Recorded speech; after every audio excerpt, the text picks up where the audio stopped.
Hello, and welcome to KWAY Weekend. Not sure if I'm the person that you expected to see on KWAY Weekend, but I just want to let you know up front, I'm so excited that I'm the person you get to see to kick off this KWAY Weekend. Man, if you're not familiar with me, first of all, hi, my name is Ty, Black and Culture, and I've been working with Concrete for the last 3 or 4 years in various different capacities. But my most prized and happy capacity that I've been working in is actually crafting this KWA weekend. It's been such an amazing undertaking with everyone that I've been able to work with, from our amazing CEO Alonzo to all of the amazing creators, and then even some of you. KWA Weekend is an expression. It's a celebration of everything Concrete stands for, everything Concrete has done. I mean, there's just so much that we can go over. But first, before we go ahead and get started, I just want to go ahead and take some time to kind of break down what you'll be expecting, what you'll be seeing this weekend. So first things first, you're going to see some panels. Some will be pre-recorded and some segments will be live, just so that you're not taken off guard by that. Also, there will be other opportunities for you to get involved, such as voting in our Discord, which is now live. If you go to our Instagram page in the links, there will be a section for you to join. And then you just join our Concrete Universe Discord. There's voting, there's raffles, and then there's also this opportunity to chit chat. We also have some really cool stuff happening tonight as well, such as a streaming of one of our own creator, Onaji Rouse's movie, Drafted.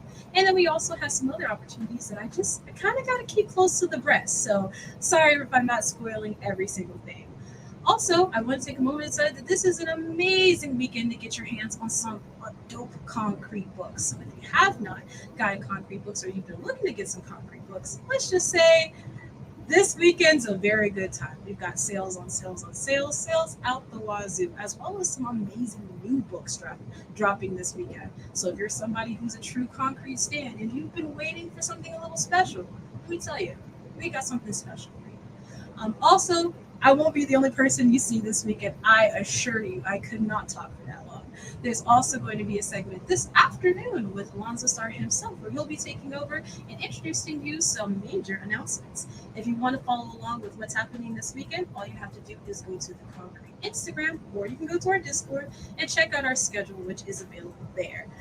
It'll give you all 3 days worth of content. Yes, we have 3 full days of content for you to enjoy. Today, tomorrow, and Sunday. So the best way to stay in the know, truthfully, is just to join our Discord as well as our Patreon, because patrons do get some additional perks, including a very, very hefty discount that I don't want to spoil, as well as some other spoilers that you just won't get if you're on that surface level of the Discord.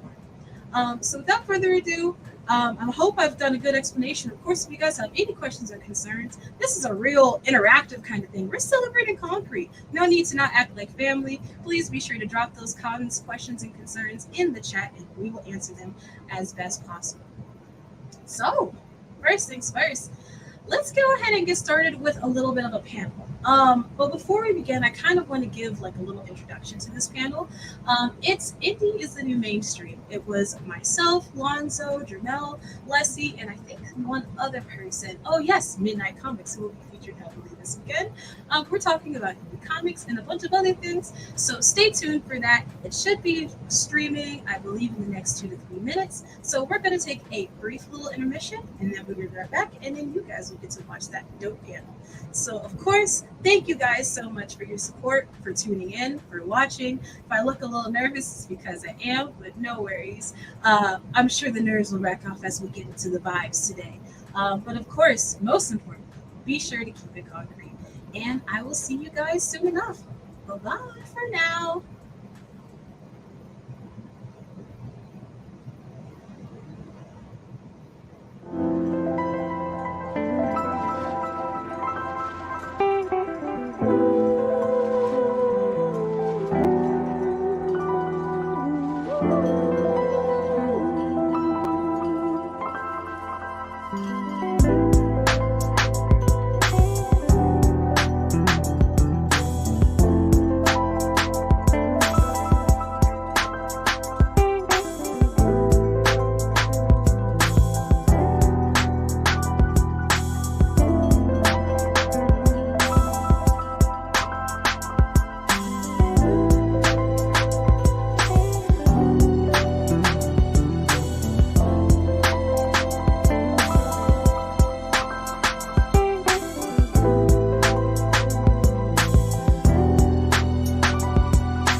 everyone, it's Thai Black and Culture here during KWAY weekend with a bunch of really cool people like Lonzo Starr, the CEO of Konkret Comics, Jermel Leslie, the creator of Absolver and the art director of Konkret Comics, and Lloyd and Tosh of Midnight Comics, and they are just amazing as well.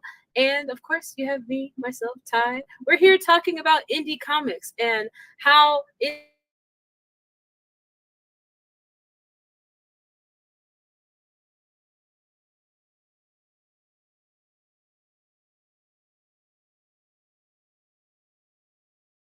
small series, they're big series, and other amazing folks that are out here making crazy stuff that's no longer really small potatoes. So we're talking about it. We're getting into it. We might argue a little bit, but it's all in the heart of getting down to talking about indies. So with that being said, the floor is open. How are y'all? How do y'all feel about the state of indie comics where we're at right now? I just want to say, like, why don't I have a bigger and better title in Konkret Comics? Like, I'm a founding member. This man gets called CEO, and I'm just a creator, bro. Like, what's up with that? No. Pause. Pump the spicy brakes. I said Jermel Leslie, creator of Absolver, also art director of art director. I'm talking about president. What CFO? I mean, there's a whole. We'll talk about that later, bro. It's been 5 years, dog. So I need a promotion. We'll be discussing this with HR immediately after this live. Apparently. Immediately after this live.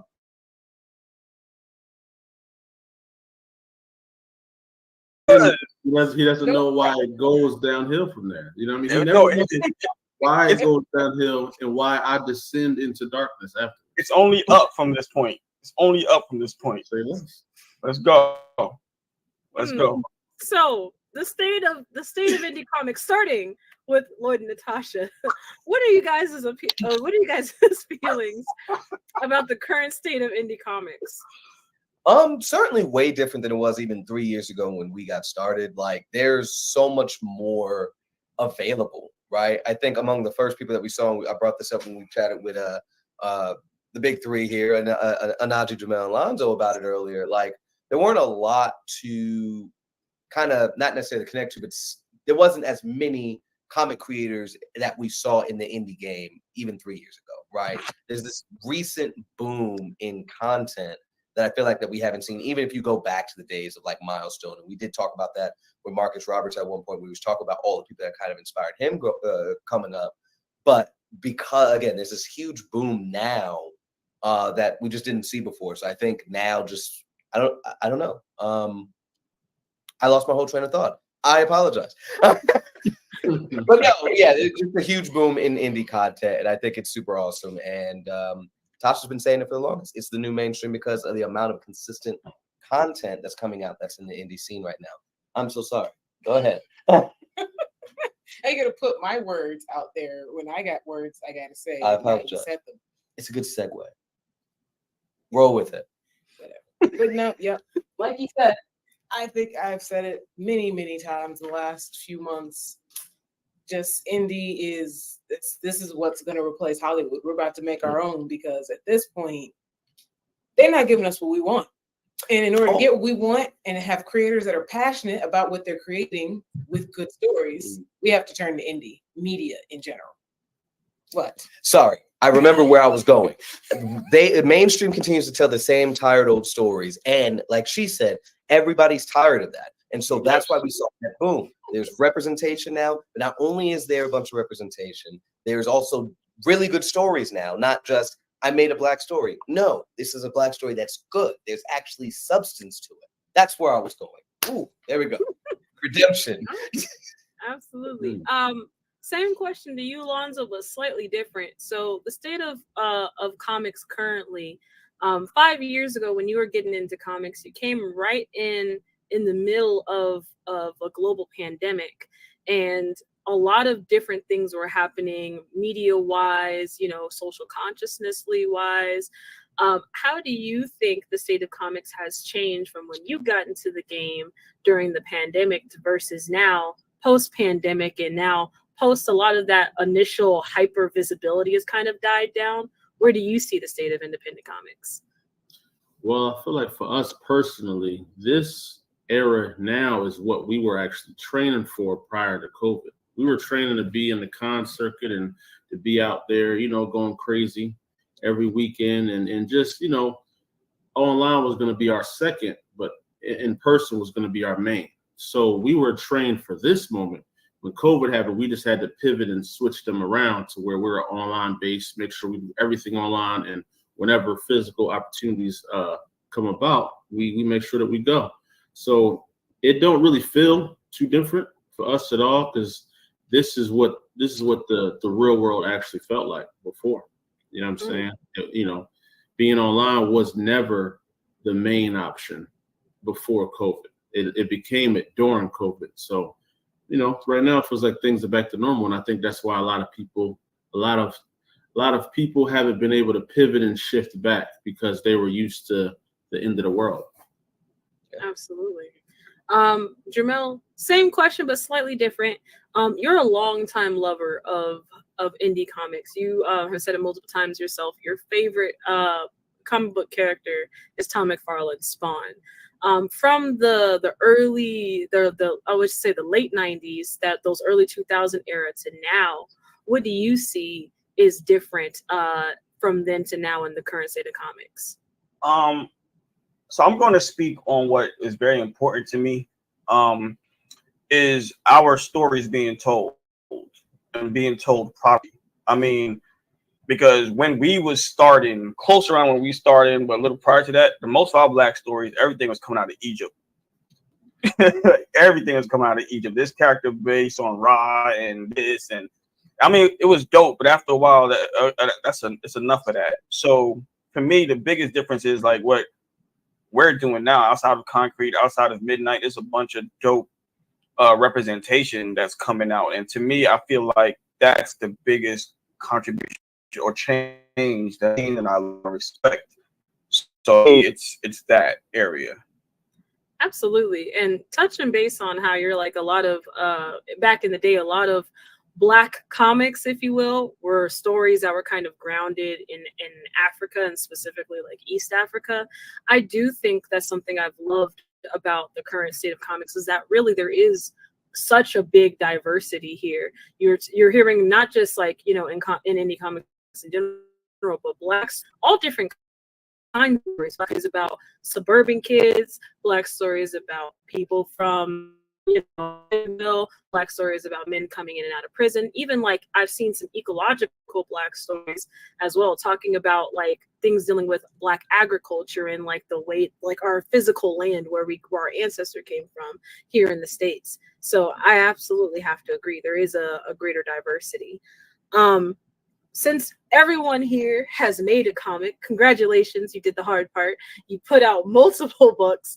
From your experience, comic book production prior to the pandemic, because the pandemic is definitely a big shift for a lot of people.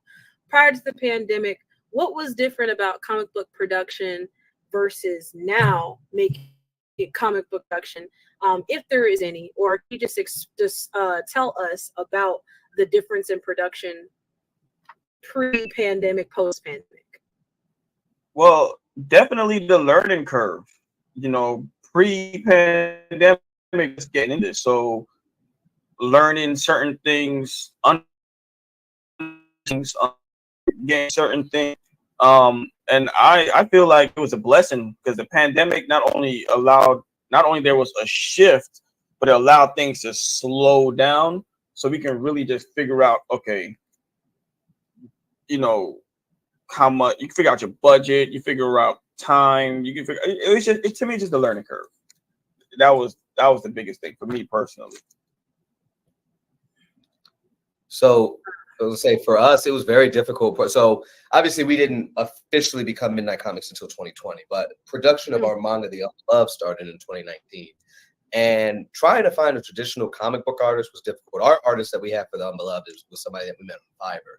But honestly, trying to find somebody prior was very difficult, because I think the pandemic allowed people to really explore different avenues of making money or pursuing passions and stuff like that. So I personally, our experiences, well, we ran into Concrete, and they put us on with some artists that they used in the past. But learning more about those artists, they had just gotten started really with their craft not too long prior. So within those pandemic years and stuff. So I think prior to, it was more difficult because a lot of people weren't really as accessible as they were during. But now hereafter, people have really found themselves in their passions and continue to develop their skills. So I think now it's definitely easier, in our opinion, to find some artists or whatever to help develop our books. Yeah, I feel similar. It was definitely prior to COVID. It was a little difficult. The best bet to finding an artist for pre-COVID was Fiverr. That's where you could find people that were trusted. You know, your money was kind of in a safe hands because you could kind of get it back if something went haywire, and it was track record. But the dope thing during COVID was, you know, me personally, for the books that I create, I got to meet artists that were brand new. That, like, when it comes to Matthias Javi, my book was the first book he ever colored, like a full-fledged book.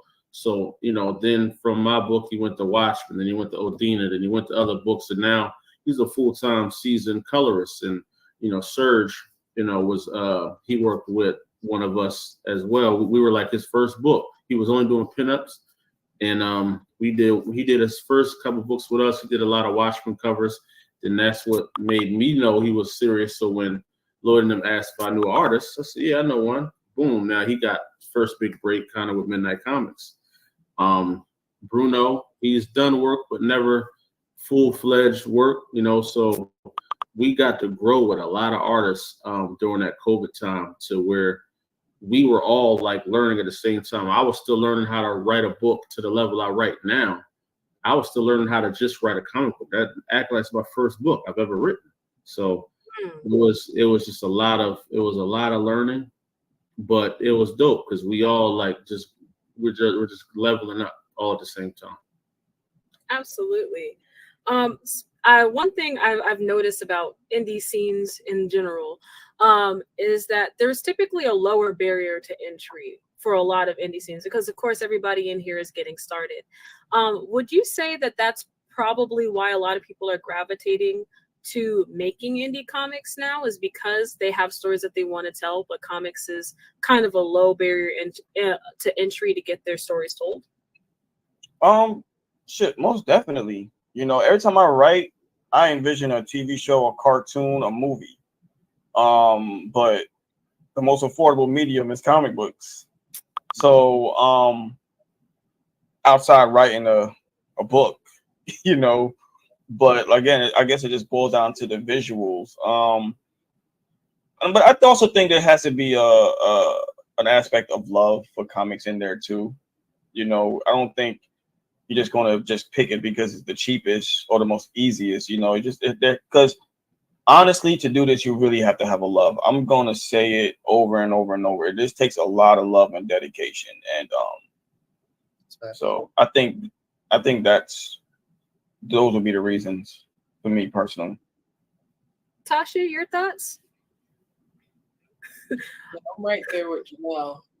I think I read a post earlier today. Someone said, I don't have the money to make a movie, and I don't have the writing chops to make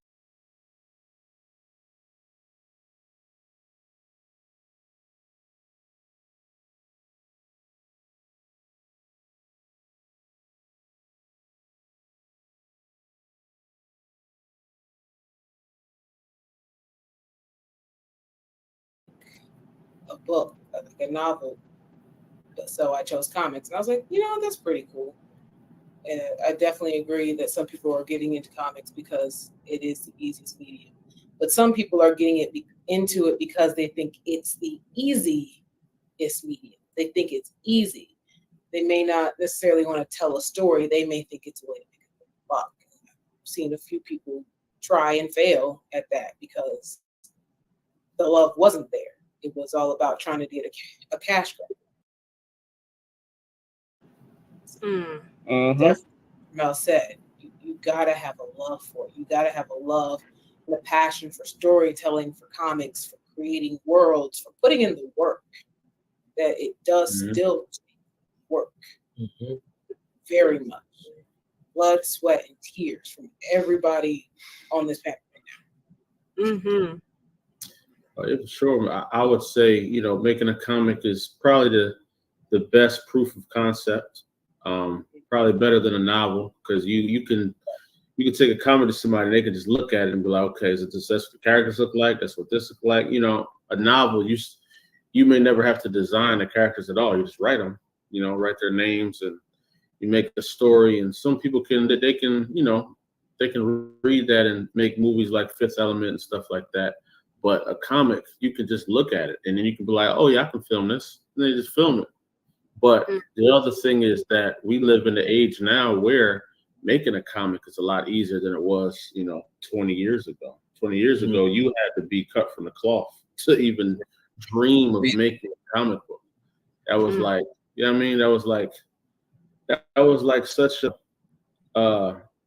such an unfathomable thought for me when I realized I couldn't, you know, I knew I couldn't draw. So I'm like, I could never make a comic book. You know what I'm saying? Because I can't do it. I didn't know anybody that drew comic books on that level. You know, it just wasn't something you would see. You wouldn't run into somebody that just says, oh, yeah, I'm a comic book publisher. I mean, a publisher. That you would rarely ever meet someone like that. And I never went to Comic-Cons and stuff like that. It was just so far-fetched for me personally. So I think right now, you may bump into a dude that say, yeah, I got a comic out. Like, damn, okay. And then you ask him, how did he do it? He'd be like, oh yeah, I found a dude on Fiverr. Yep. So it's like, it's just so much easier right now. I mean, we also have factors like gatekeeping. Around the time we started, you know, a lot of people was holding back information, didn't want to tell us anything. And two, growing up, it was kind of unpopular, you know, to be into cartoons and comic books and stuff like that. It never really affected me, but I didn't know it was that unpopular until social media. I was just always into action figures and comics and shit. And I just never cared what anybody thought of me anyway. So I think those two factors played to exactly what you were saying about it was hard, you know, because if the information was accessible, oh, you got to find an artist, find a colorist, and and you editor. Like if we knew all of that, I think we would have all started a bit earlier. But we didn't know. Yeah. We didn't know. We had no clue. I found that dude, and there was a wrap. I said, how you make this, bro? It was over with. I'm looking from both sides too, as somebody who has written novels. Like, sure, the novel is easier because I don't have to worry about paying people to do all that other stuff, parts of it. But like Lonzo's comic is the easier proof of concept. And stemming from proof of concept, and also Jermel, to your point, talking about how, you know, comic books, cartoons, anime, all this very nerdy stuff is now very mainstream. Even in my very youthful life, back in the 2010s, I tell people there was a very stark difference. When I was growing up in the 2010s, I definitely was a deep nerd. I was deep into the nerdy stuff, but it definitely was something that you were still getting bullied for. Versus now, where, you know, everybody and their mama is walking around with a Goku shirt, or, you know, everybody and their mama's got some kind of superhero merch. And I think that's so incredibly cool, because just talking about that barrier of entry earlier, you know,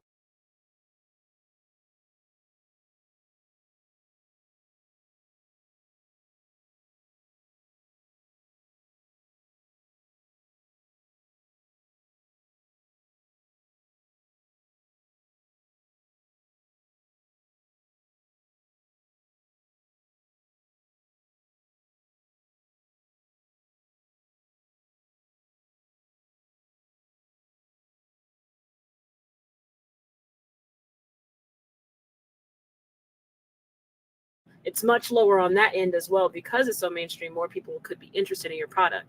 But also, something that's been brought up throughout KWAY and some other panels is that a lot of people seem a little bit fatigued with the popular media that has persisted up until this point, whether it be WB, whether it be Marvel, DC.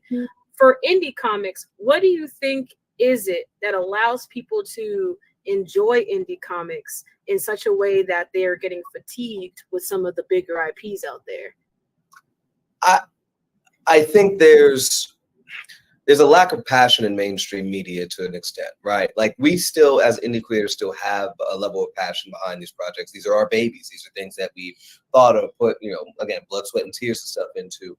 I don't remember who I was talking to about this. Might have been one of y'all when we was talking about like Marvel or even recently Star Wars or what have you. In the beginning with Marvel, it was, we're taking a chance with this. They wanted to make sure they got it right? They wasn't just throwing the same type of story at us. They were really painstakingly trying to point towards the comics and stuff like that. And I don't have an issue with where they're going right now, but there's still this level of get it out there. They're going to consume it anyway, right? There's not as much. They're not going against the grain. They're not taking chances the way that they used to. And it shows, right? There's nothing. They lost the uniqueness because everybody's just coming out with superhero media. Everybody's coming out with the next, the hero this, the hero that, or just throw this main superpower character out there. The passion's gone, the uniqueness is gone, and the willingness to take chances and innovate is gone. Whereas in indie comics, everybody's like, all right, like obviously we've seen Konkret as they started their rise to prominence. It was like, okay, I want stories. I don't want to be just like them though. How do I differentiate but still reach that level, right? We're still trying to innovate. We still have that passion behind it. So I think that's that major difference that we're seeing between indie and mainstream media. What about you, Alonzo? What are your thoughts on this topic? How did you word the question again? So mainstream media, people are becoming fatigued with some of the IPs that are popular right now.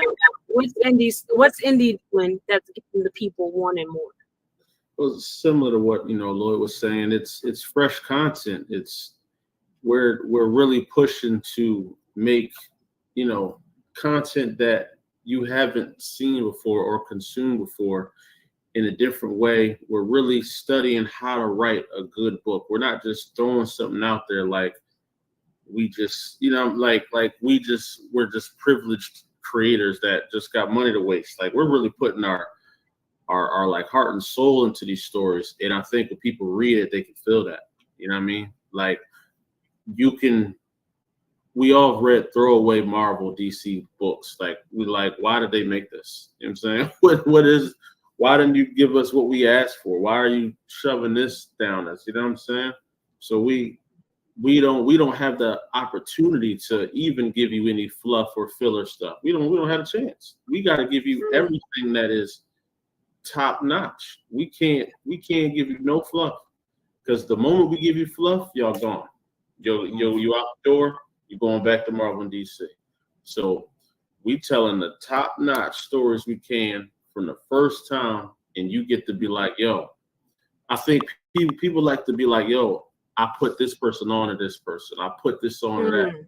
So we also give people bragging rights. Hey, you don't know about Soul. Yeah, Soul for Midnight. That's fire, bro. Let me school you to this quick.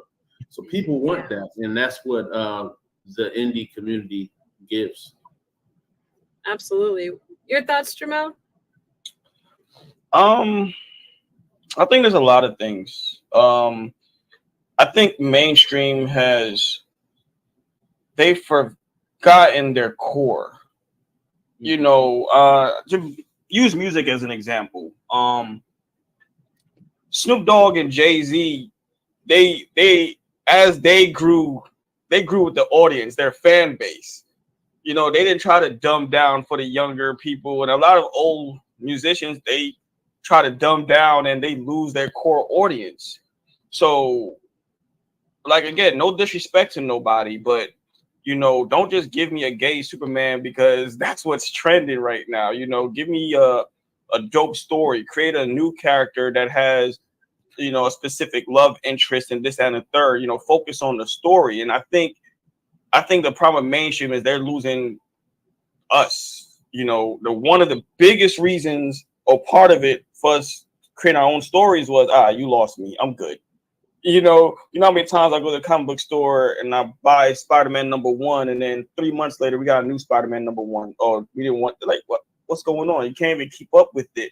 So all the pandering, not thinking about your core audience, not allowing us to grow with a story. I think all that plays a factor, and their willingness not to take chances. I feel like your main characters should have all become one shots and allowed them to, Superman should really.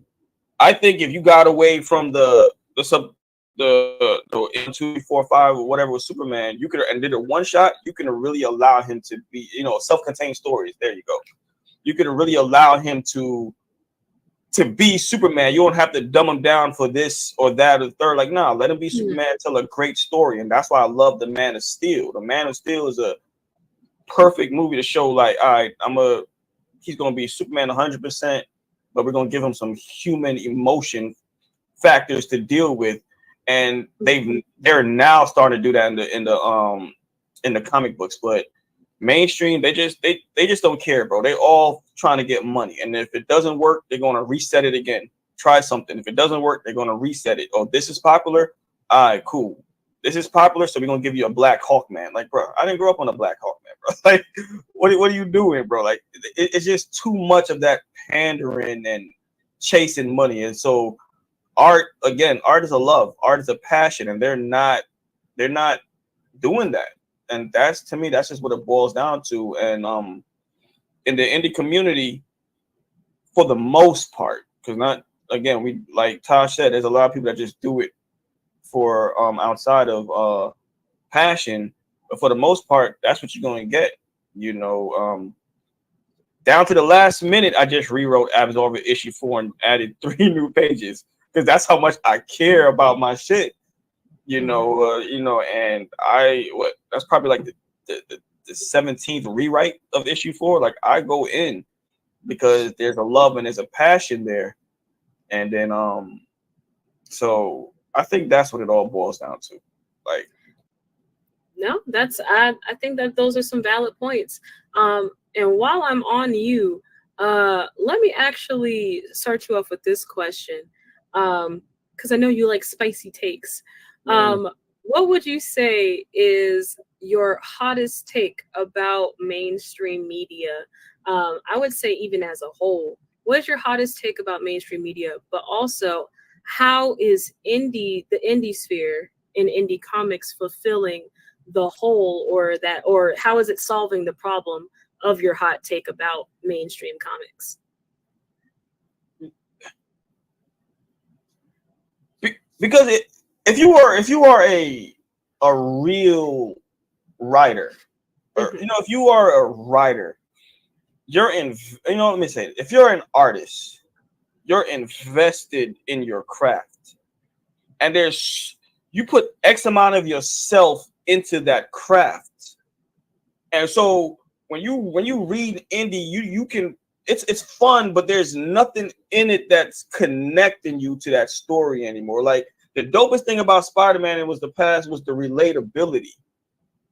So to me, you're barely getting that. You're just getting dope story, dope pictures, and this, that, and the third. Nobody, and I think we're filling that gap because we're willing to go to that extreme. And like Absolver, I'm going to use Absolver to go to that extreme. I'm going to tell the stories.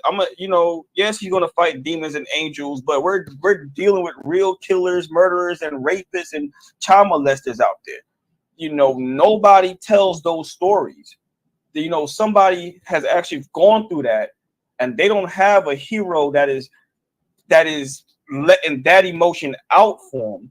And that's why I feel like I take on that responsibility with Absolver. So the chances we're willing to take, mainstream is not doing it because they gotta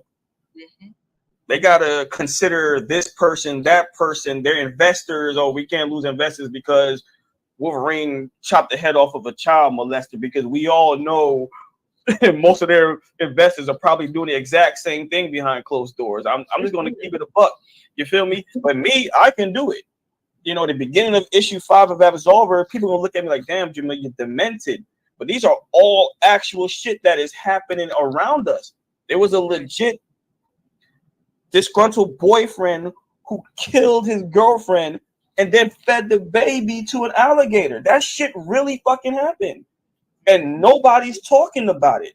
It's a legit story of a woman who got upset with the boyfriend, killed the boyfriend's daughter, put it in a bin, and dragged it to the front door of that girl's mother. That shit really happened. So when I put it in my story, and you're like, "Damn, Jamil, you're crazy." Like you're. I'm like, bro, this shit actually happened. I didn't make this up for the story, but because how it made me feel, Absolver is going to handle that situation, and so the mainstream, they're not giving us that. They're not giving us that at all, and I feel like that's what we're feeling. And at least for me, that's what I'm feeling. I feel like that is my responsibility. There's somebody that's gotten beat up, raped, molested, and they don't have nothing to read, or you know, all they hear is, "Oh, you gotta learn to let it go." Like, no, I am really this angry. I'm really this sad. Like, I need an outlet, and nobody has that. And to me, and that's where Absolver comes from. That's the whole point of Adze.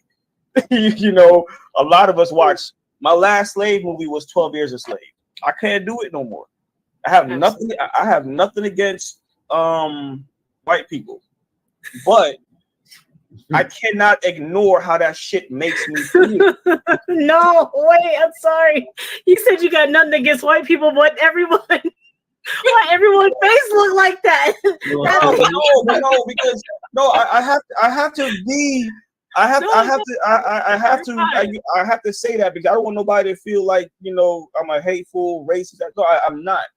I just hate the ignorance of whatever that was, and this is how it made me feel. So that's why I came up with the Adze story. Like, so there's no compassion, there's no love, there's nothing in these writings. If they're cool stories, they look dope, but there's no more relatability. They have gone away from that. You know, and I feel like that's where the indie space is coming. I think like that's our most important tool right now, is that relatability. We're more grounded than mainstream has ever been.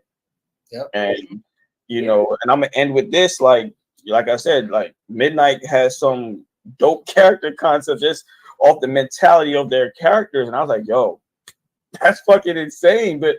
But that's true. Some people have these type of fears, some people have these type of issues, and so watching how your character combat that and deal with that is real fucking dope. I can't think of anything in mainstream where characters have to deal with those things. And so I feel like that's where we fill out the gap. I'm sorry, it was long, but No. That was great, dude.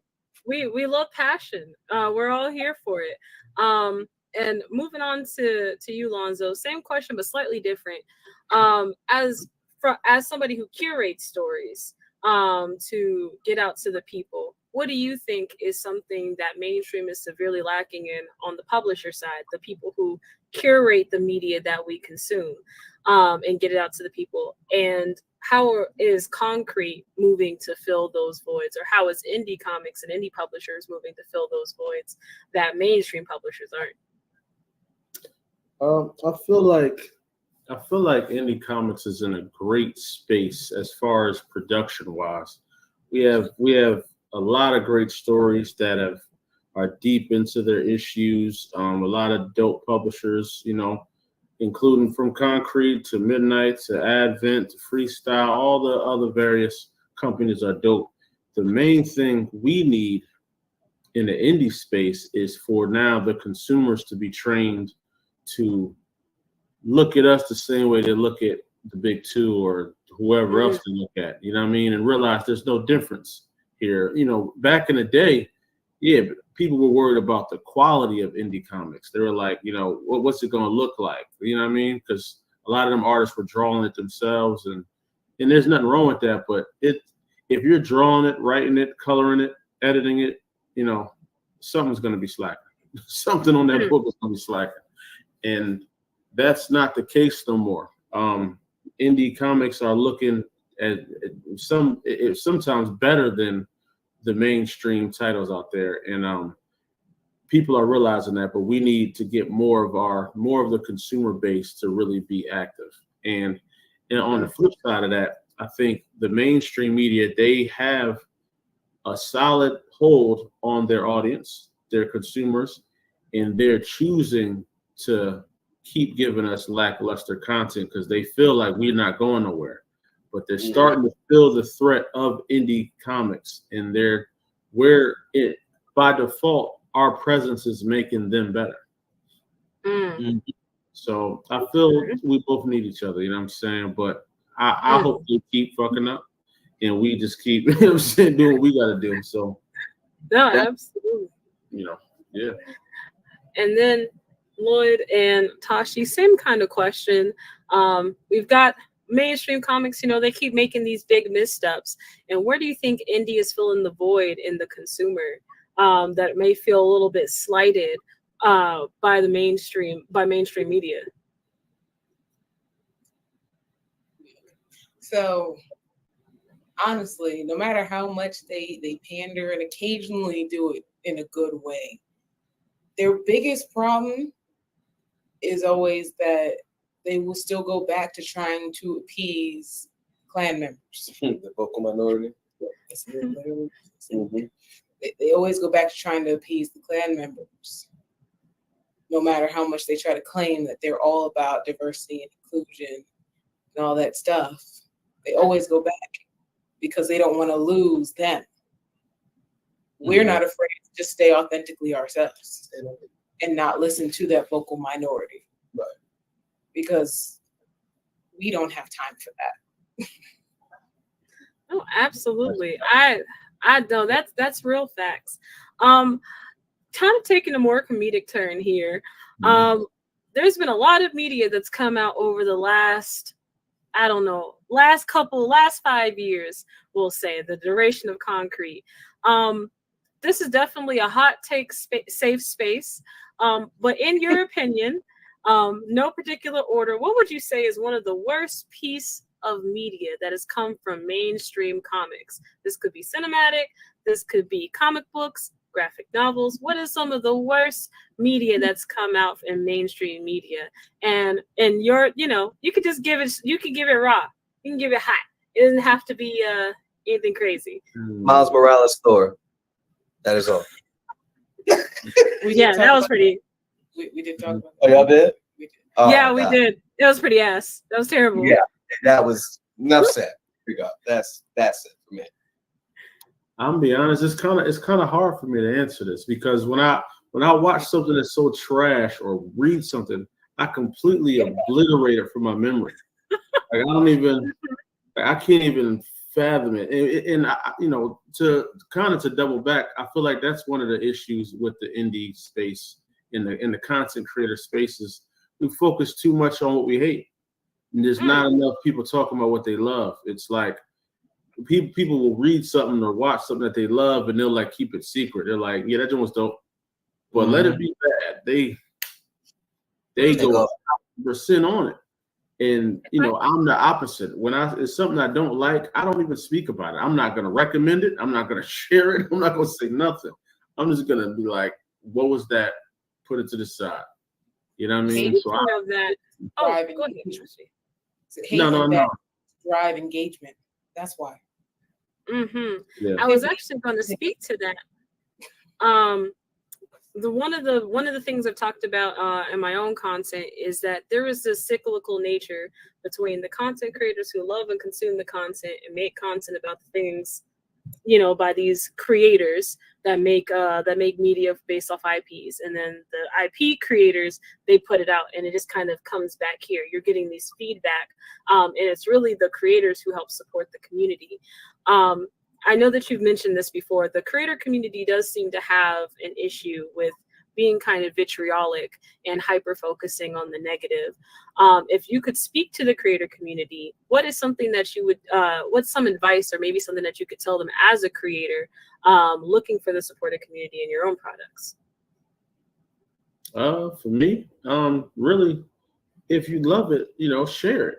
Like we don't need to see 80 different takes on how you disliked the Black Panther movie.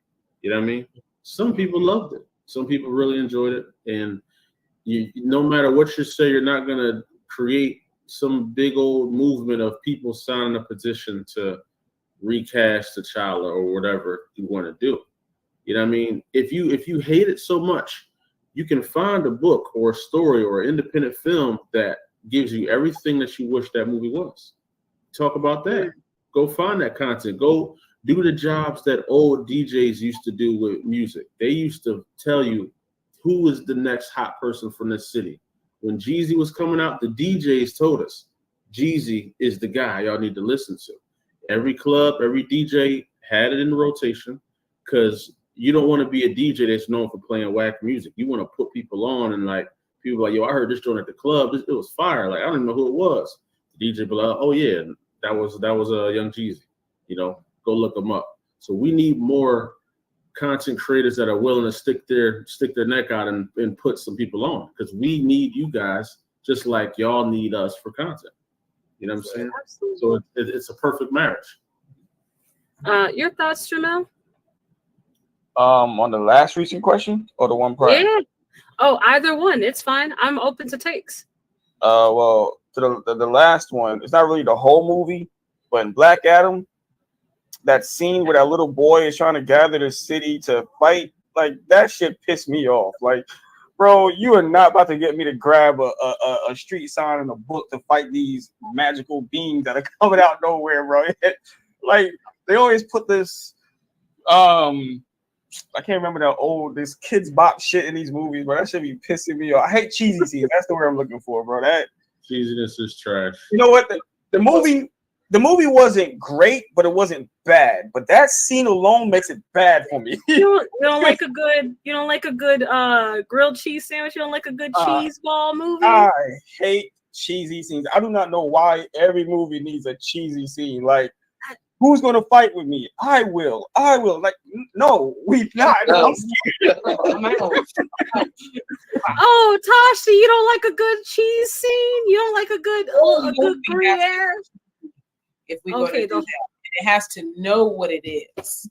You can't just insert it in the middle. Right. Like who are these editors? Like, bro, I would have never let that pass. Again, that boils down to passion. I'm looking at this writer like, yo, what the fuck is this shit? You get that kid out of here, bro. That movie was a 6 at best, and that scene made it a 3 for me, bro. And I liked it. What? That's wild, bro. I liked that movie till that point. It was decent. First with the Black Hawk man, I was like, okay, now you're doing too much. And then that scene came. I was like, right. Matter of fact, now that I'm talking about it, that's just a 2, fucking 3. You know what? Something I didn't like that I didn't like Rebel Moon. That I didn't like. I loved the way it looked. Cinematically, it was gorgeous. But yeah, story, I don't know. I didn't like it. But I didn't talk about it. I didn't tell nobody I didn't like it until now. So I mean, it is what it is. And to the last question, honestly, I feel like everybody has a right to their own opinions. You know, you can feel however you need to feel. The issue is that argumentative, I'm trying to convince you to feel and look at it my way. Like, bro, you didn't like it. I heard you. I love it.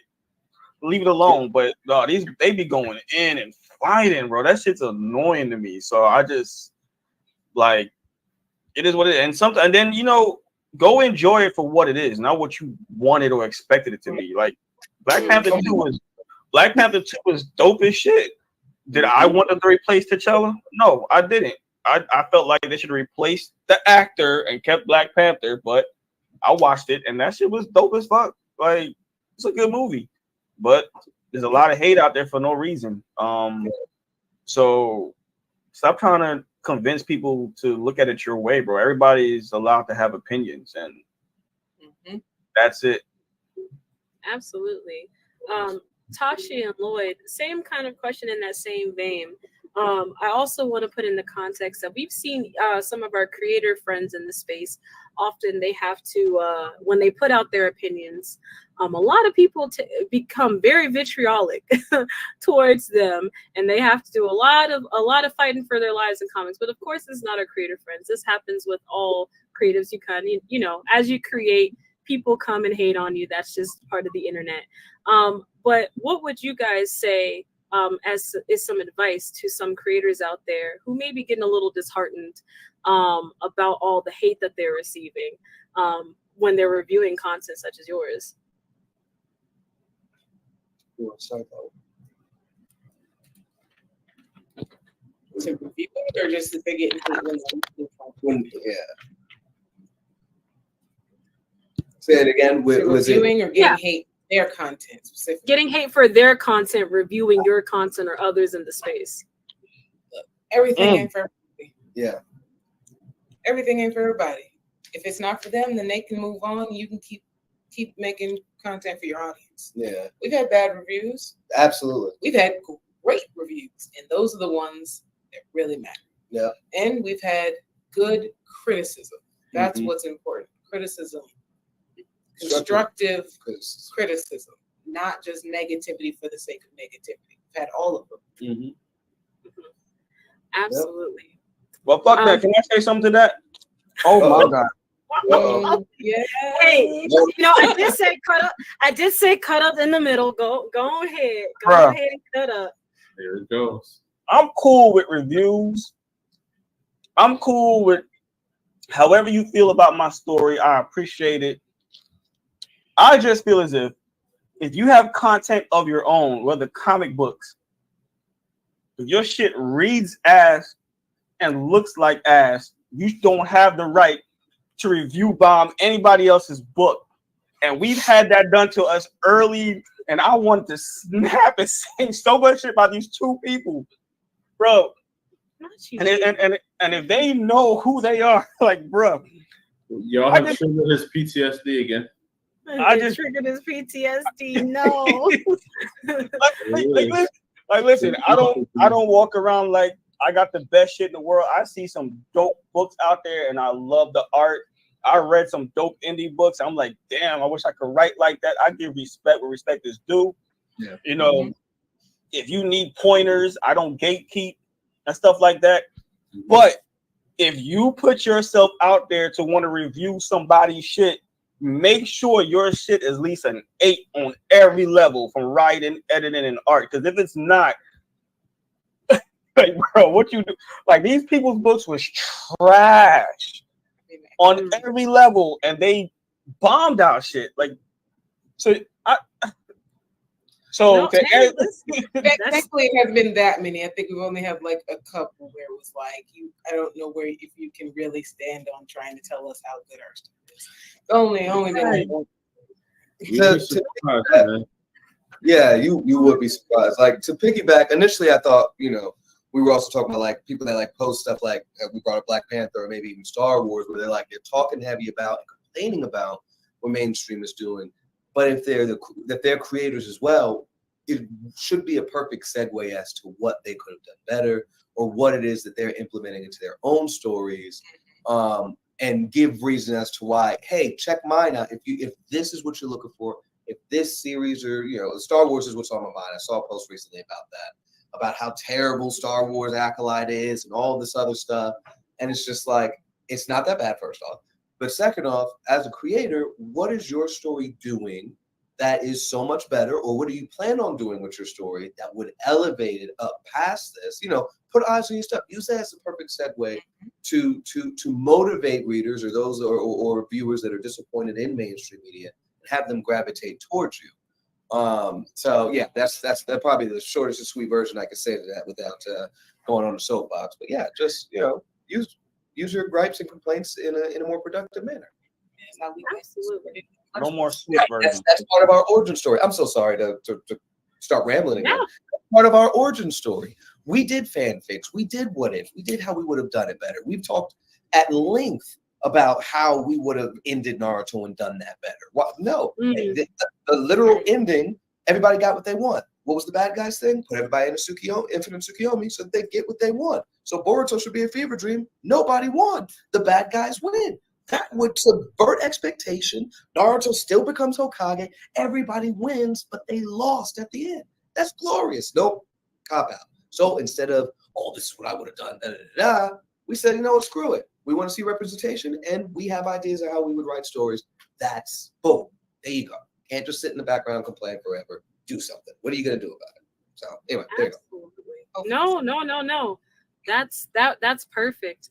And that actually kind of leads us into the end here. We've talked about a lot of different sectors and aspects of indie, the community surrounding indie creators themselves, mainstream's holes that indie is fulfilling. But I think as we're talking about 5 years of Konkret, who is now probably one of the more notable indie names in the indie community. Yeah, I'm giving you mad props, Lonzo. I'm about to give you a little bit of hype, but don't take it to heart. This is just for the panel.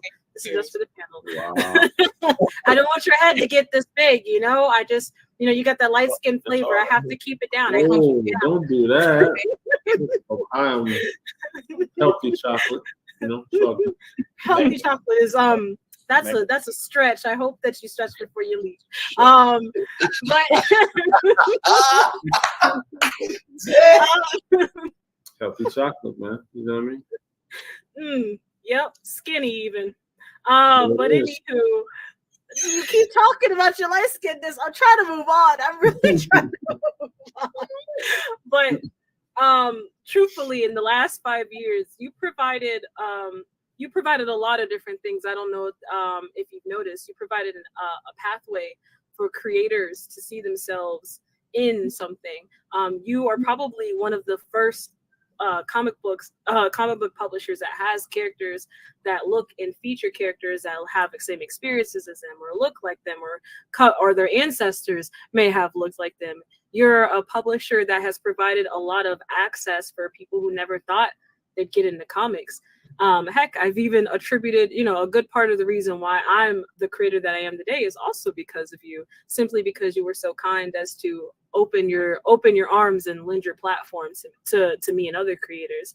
And that's one of the things that I think that Konkret is, that's what makes Konkret so special, and that's what makes indie so particularly special. And I think that's why so many people gravitate towards this medium and towards this platform. It's because, as all of you have said, as Dramella said, as Tashi and Loda said, and have you have said, mainstream has kind of lost some of its soul. It's lost some of its compassion, and it has lost the plot. It's not about the people reading the characters. It's a lot more about capitalism. And I just want to give you praise for providing a space, a safe space for people to come in, to be themselves, to be quirky, to be nerdy, but also to be super into comics. And that's a cool thing too. So thank you so much, Lonzo. And congratulations for the past 5 years. You've done such a phenomenal job indeed. No, I appreciate all those words. And, I couldn't do this without the Army, without the team, without everybody, all the pieces to the puzzle. That's really all this is. It's just a big chessboard, a big puzzle piece, finding the right pieces to make the right image, the right picture, or as I was telling Lloyd earlier today, looking at the ocean and seeing where the waves are hitting at, and how you can swim with that wave that's about to crash on you. And then stay afloat. Can you swim out there? I think we did a really good job at swimming when the world was crashing. When that COVID wave hit, we did a really good job at treading water and staying afloat until we were able to build the pieces to our boat. And then once we got in the boat, now we're cruising to our destination. And we just hope to bring a whole community with us, and everybody that needs a ride, and you fit the bill and Jamil likes you, you can roll.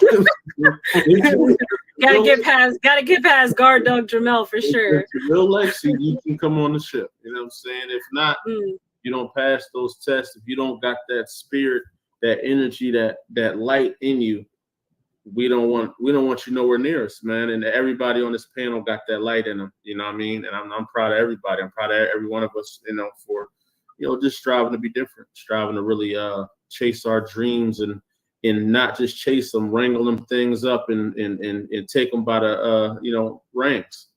So absolutely. Shout out to everybody, man. And last question before we wrap out, and I think this is probably one of the most important questions I have to ask you guys, is what does indie comics look like for you over the next 5 years? We'll start with Jermel, and then we'll end with Lonzo. In what aspect? I mean, where I'm at, or the whole totality of everything? I would say either one. You pick which one.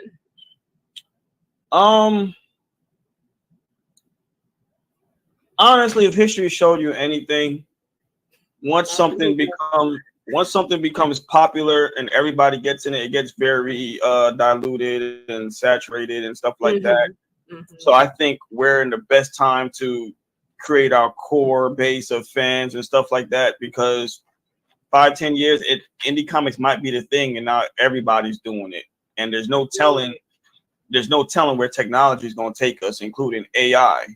So you gotta look at that. So I'm not saying it's grim. I'm just saying it might just be cool to do comics, and so everybody's just doing comics. And as far as Konkret and where I'm at, oh no, we head to the top. As I said, I believe everybody in this panel, everybody in Midnight Comics, everybody in Konkret Comics, there's a love and a passion here. I wouldn't mind growing with more people, but I feel like this core is it, because I know everybody's here for everybody to win. When you have great people like Tasha and Lloyd that can put up with Alonzo just to do something like this, it speaks volumes, and and I feel like that's important. And I hate Lonzo, but I respect everything he's done when it comes to Konkret Comics. I know the feel is mutual. I mean, I hate you so much, bro. There's the love in the room with us. I know, bro. Like, I showed up to his house today and tried to get some water. That man said straight up no. I'm like dying for thirst. Like, he's not a good guy. Great business guy, but not a good person. Like, you know what I'm saying? Exactly, man. You know what I'm saying? But nah, I feel like we're gonna be good. I feel like we're gonna be good because the passion and the love is there, and I feel like that trumps everything. Good energy really trumps everything. So that's what I feel about where we're gonna end up. Absolutely. Oh no, it does. And Lloyd and Tashi, same question for you. What does indie comics look like in the next 5 years? I think it's going to be a very exciting time in the next couple of years. Really, I think we said this to Carla a couple times, so I'll kind of mimic that here in a second. As we hit a season of indie comics where it does become more saturated, as Jamel says, it allows for stories to really shine, ones that really have that passion stuff in it, ones that didn't decide that this was the easy avenue. So although it will get saturated, will get diluted, real gems will start to shine in that. And not only that, we had that initial wave where people were writing from those experiences. But I think much like how Carla's story with Luna is going, we get to see stories outside of our current circumstance grow more, because those stories have been told already, right? We've already seen the police brutality situations. We've already seen these hard, whether it's racism or what have you, we've seen those stories. We've been able to get that out and express ourselves through these stories. And now we get to finally, now that we've freed ourselves through this telling of these stories, now we can start telling more fantastical tales. And I think that's why I'm really starting to enjoy Luna so much, because it's not tied to any past trauma, right? She's a queen in space of some planet we've never seen before. And she just is. And I think we're going to see a rise in that type of storytelling within the next 5 to 10 years. And I'm really excited to see that and what's to come after. Absolutely. And CEO of Konkret Comics, Mr. Lonzo, what do you see for the next 5 years of indie comics? I feel like we're coming out of the saturation period. I think a lot of the smoke and dust has settled, and you see who's gonna be the content creators, the creators and the publishers for this time period until the next wave hits. Because there was a lot of content between 2020 and 2024 right now, and there's not that many that are still standing or have elevated beyond where they were. So I feel like right now it's got to be something that's going to jolt that wave back out. I don't know what it is. I don't know who's going to create it. One of us here in this panel may create it, but the indie community needs another jolt of electricity put in it to spark another wave of a bunch of people trying to come in here and do it. And as far as us in 5 years, yeah, I feel like we're really gonna ramp it up and take it to another level and try to build a community that's even larger than this, a safe haven, if you will, for content creators and just creators of the medium. Absolutely. Well, this has been if nothing else, this has been a very fun panel that we've had during KWAY weekend. To all of you watching, thank you so much for your viewership of KWAY weekend this weekend. We've had a blast. I'm sure there's more content where this came from. But before we sign off, we already know where we can find Jermel and Lonzo. They're going to be here, and also make sure to check out KonkretComics.com this week, because there's tons of deals, sales, everything happening over there. So get your books while they're here. But for Lloyd and Tashi, where can we find you guys? Okay, yeah. Of course, you guys can find us at midnightcomics.org, or you can find us on social media, Midnight X Comics, everywhere except for Facebook and YouTube. Or just Midnight Comics. Dadgummit, I was close.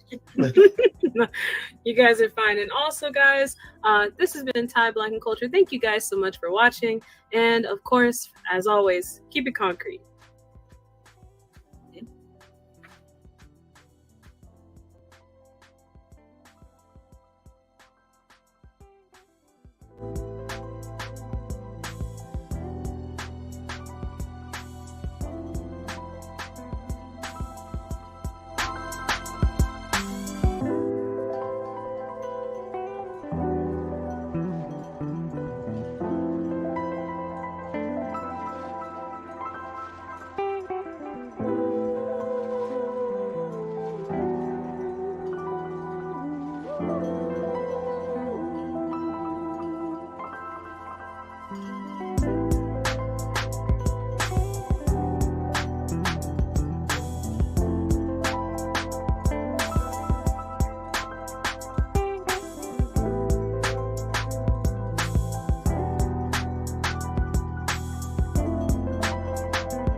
Welcome back to KWAY Weekend. We're on the live segment again. I hope you all really, really enjoyed that panel. I certainly enjoyed that panel. It was definitely something.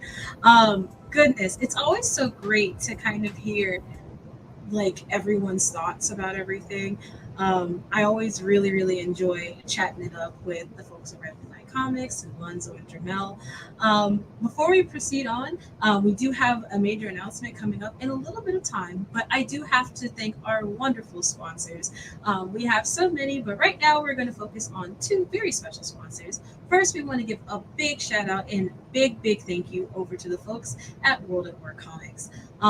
Not only has World at War Comics been a huge supporter of Konkret Comics, they also allowed us to use their platform to stream KWAY Weekend this weekend. So if you're not watching it on Konkret Comics YouTube, you're probably watching it over at World of Comics. And for that, hello! Hope you're having a wonderful day and you're drinking water and you're taking care of yourself.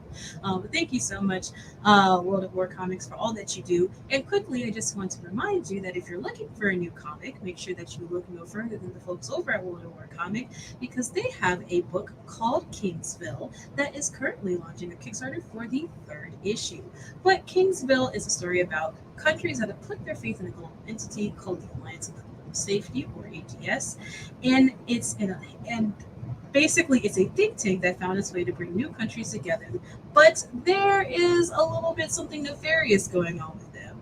And the only way for you to find out more about what's happening in the comic book Kingsville is to make sure that you're going to the worldatwarcomics.com to actually go and purchase issues 1 and 2, and of course making sure that you're checking out their Kickstarter that will launch. You can also find that on the website as well. So again, thank you so much to the folks over at World War Comics for allowing us to use your platform. We're ever so grateful. And again, thank you guys so much for sponsoring KWAY Weekend.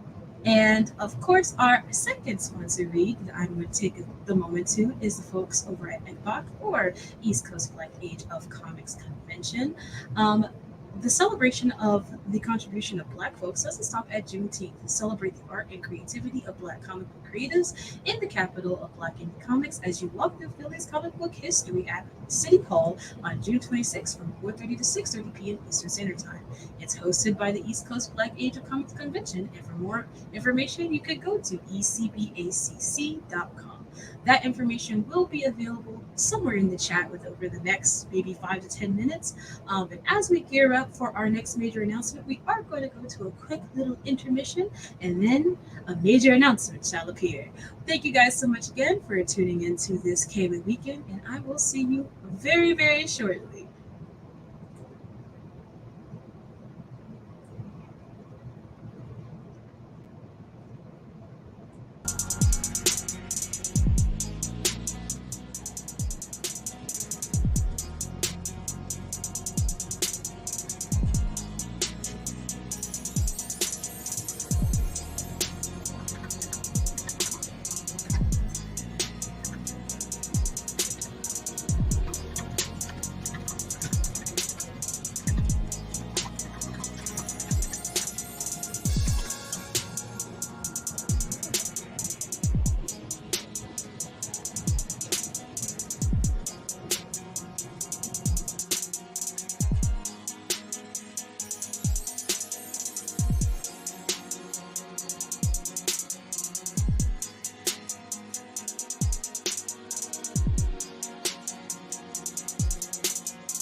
There we go.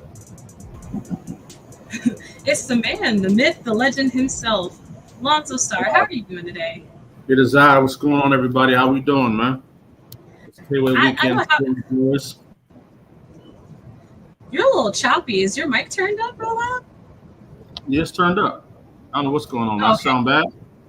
No. You sound good now. You were just real choppy at that beginning. Oh, yeah, I don't know what was going on, man. What's going on, everybody? Welcome to KWAY weekend. Ty, you out here killing it as always, man. And that first panel was a little much. I'm not gonna hold you.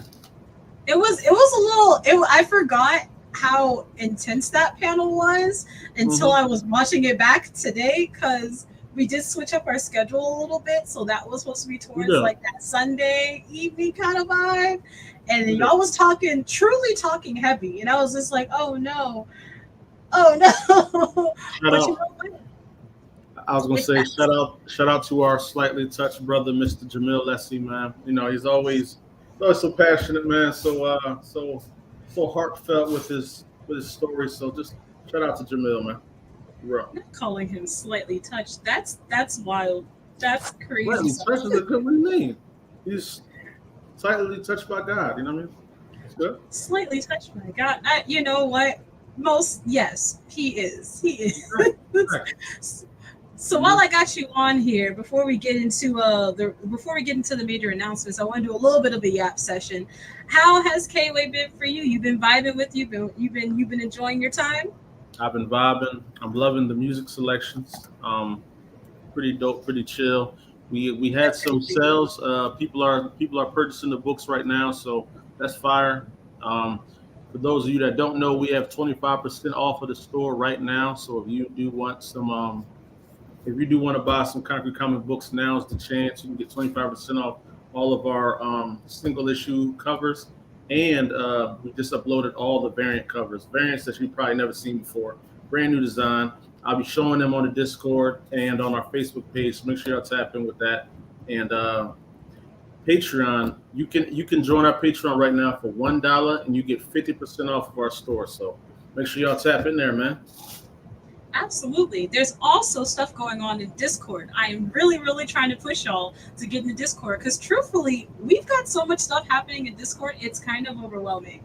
So first things first, we've got our voting system happening. So if you want to vote for your Konkret favorite, it does affect how things happen this weekend. We are going to do a little Konkret Awards in Discord Sunday evening. So we'll announce all of your fan favorites. Right now we have, as I'm going through the Discord, right now we have a couple different voting polls open. We have your favorite Konkret book series, where we have all of our books listed. We have your favorite leading lady of Konkret. So you'll be voting on folks like Ogina, Kandake, Luna, Organic Christie, and Zuriel. The favorite leading gentleman of Konkret, your favorite hero costume, a whole bunch of crazy stuff in there. So get in there, vote. Your vote absolutely does matter, because it's only y'all vote. We really have no input in this. So whatever you guys pick is what happens. You know, let's make some of the Konkret characters, Konkret creators cry a little bit. Don't you guys want to see Lyle and Jamel go at it? I don't know. I feel specifically for the costume contest. I feel like if Jamel's not even a part of the the costume contest, because we said that Absolver's costume was like his body, so we didn't think that fit. I don't know. Do you think that? I think Absolver need to go in there, because Jamila have a fit for one. For two, he's definitely got a costume, because it comes down to the design. You know what I'm saying? The design, what it looks like. So right now the lead is. It looks like it's between Deja Vu is kind of washing everybody with 9 votes for best hero costume. So shout out to Deja Vu. Absolutely. Yes, Deja Vu is winning. And then for which character from the big three has the best cover, Acolyte is winning right now at 38%. So Acolyte got a little stank on him. As far as the favorite Konkret creator as of right now, Lonzo, you're winning. You're winning by quite a large margin too. That's crazy. Surprising. Wow. The favorite. I love how you say surprising. That's wild. That's very surprising. Come on. First off, I feel like me personally, I would think it would be Carla. Would probably be blowing out everybody. I would definitely gonna say that. For some reason, people love Anaji. Like I don't know what the factuation there with him is, but people love Anaji as well. You know what I'm saying? Lyle is hated but loved. Like people hate Lyle, but they love him. So Lyle. I would say my favorite creator, my especially my new favorite creator, is definitely my vote is for J.E. Tyler. I have a personal, I'm a big fan favorite, and then of course Avery coming out there with Primate. I really got to say I'm loving what he's doing with Primate right now. And then I think after them would probably be Jairi, the creator of Deja Vu. I think that as a creator, they're doing some absolutely amazing thing. So guys, definitely get in there, vote. It again, it's in our Discord. Our Discord is pinned in the comments in YouTube. And of course in a couple of minutes I'm going to repost it again. And then finally, the most important thing we have a raffle happening once a day all this week. So it closes every evening at around midnight. So it closes every evening tonight specifically at 7. So you have to vote before 7 because we pick the raffle winner around 8. And you get to pick from a prize wheel. It can be anything from a year-long discount, not a weekend long, a year-long discount to Konkret Comics. And also some opportunities for swag and for comics. Definitely an opportunity to get in there. So definitely join the Discord. Not even the way he's touched. Sorry to take your turn, man. You know what I'm saying? By an angel. Right now we only have 6 people enrolled in the raffle, so you guys get in there. Absolver outfit is fire. I'm not gonna say anything against that. It is. It's very much fire. I'm not sure whose account this is, but it might gotta get blocked. No, you can't block. That's oh, shout out to you. Our amazing intern. He's back here working hard for this weekend. Shout out to Darius, man. He's killing it. He's done some amazing things. He actually played a major part in KWAY weekend, so can't wait for y'all to see what he was working on for us, man. Absolutely. In fact, I'm glad that you bring that up because we're about to shift into one of the major announcements. So there's a couple of things happening this weekend. We like we said, we've got some books potentially dropping, and is that so? Is that true? Do we have some books dropping? We definitely do. And we're, the books, some of the books are online right now. You can see we dropped Acolyte number 6 is available. Odina number 6 is available. Deja Vu number 3. I know y'all been asking for that. That's out there right now. And you can now order Luna number 2 as well. And we got about 17 variant covers that just dropped. But as far as our brand new people, shout out to my man, Chris Tomasma. He's stepping into the realm of Konkret Comics, and y'all are going to get a first look at Base Force number 0. Check it out. Oh, snap. So without further ado, we're going to go ahead and play a little trailer for Base Force, and we'll see you right after that. Hold on. Got to wait for the transition to play. There we go. I know, right?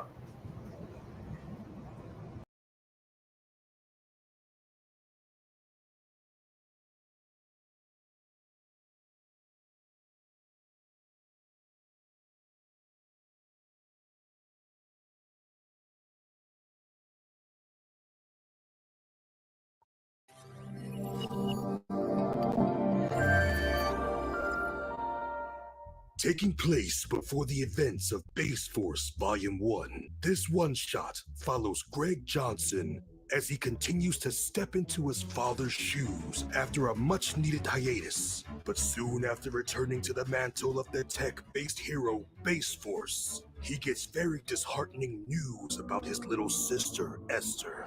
She's not the sweet little girl he once knew. The wait is over. Order your copy today at KonkretComics.com.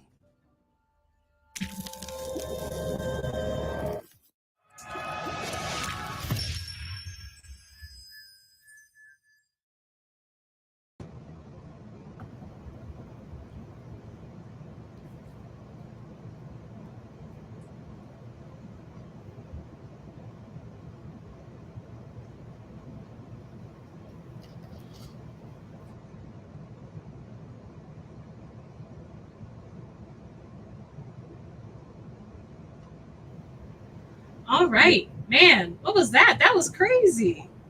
Listen, first of all, shout out to the team behind that. Shout out to Darius, our trusted intern, who whipped all these things up in masterful time. Masterful time. He's Hmm. a magician. And made a shout out to Paul Hockaday, who did the voiceovers for all of our all of these video announcements that you guys will be seeing. So shout out to the team behind that, man, for sure. Absolutely. I gotta say, I think if I'm not mistaken, I actually worked on Base Force a little bit before I got announced it, and I gotta say, it's so cool seeing a book go from its inception, kind of just like a script, black and white paper, to a fully covered book. It's something else. That's fire. No, I'm excited for Base Force to hit the streets. It's been sitting in the hyperbolic chamber for a while, and here we are, man. I'm excited for Chris. I'm excited for him to have a new. I guess this is almost like a relaunch for him. You know what I mean? Stepping out into a new light, new dressing, brand new covers, brand new everything, and a brand new team behind him, helping him get to the top of the mountain, man. So shout out to my guy Chris. I'm very excited for him, and y'all gonna get to hear from him personally after this. So. Absolutely. Thank you guys again so much for tuning in to KWAY Weekend. Right now, we're going to go ahead and pop in with Chris and Lloyd from Midnight Comics after this small intermission. So we'll see y'all in a moment. And of course, never forget to keep it concrete.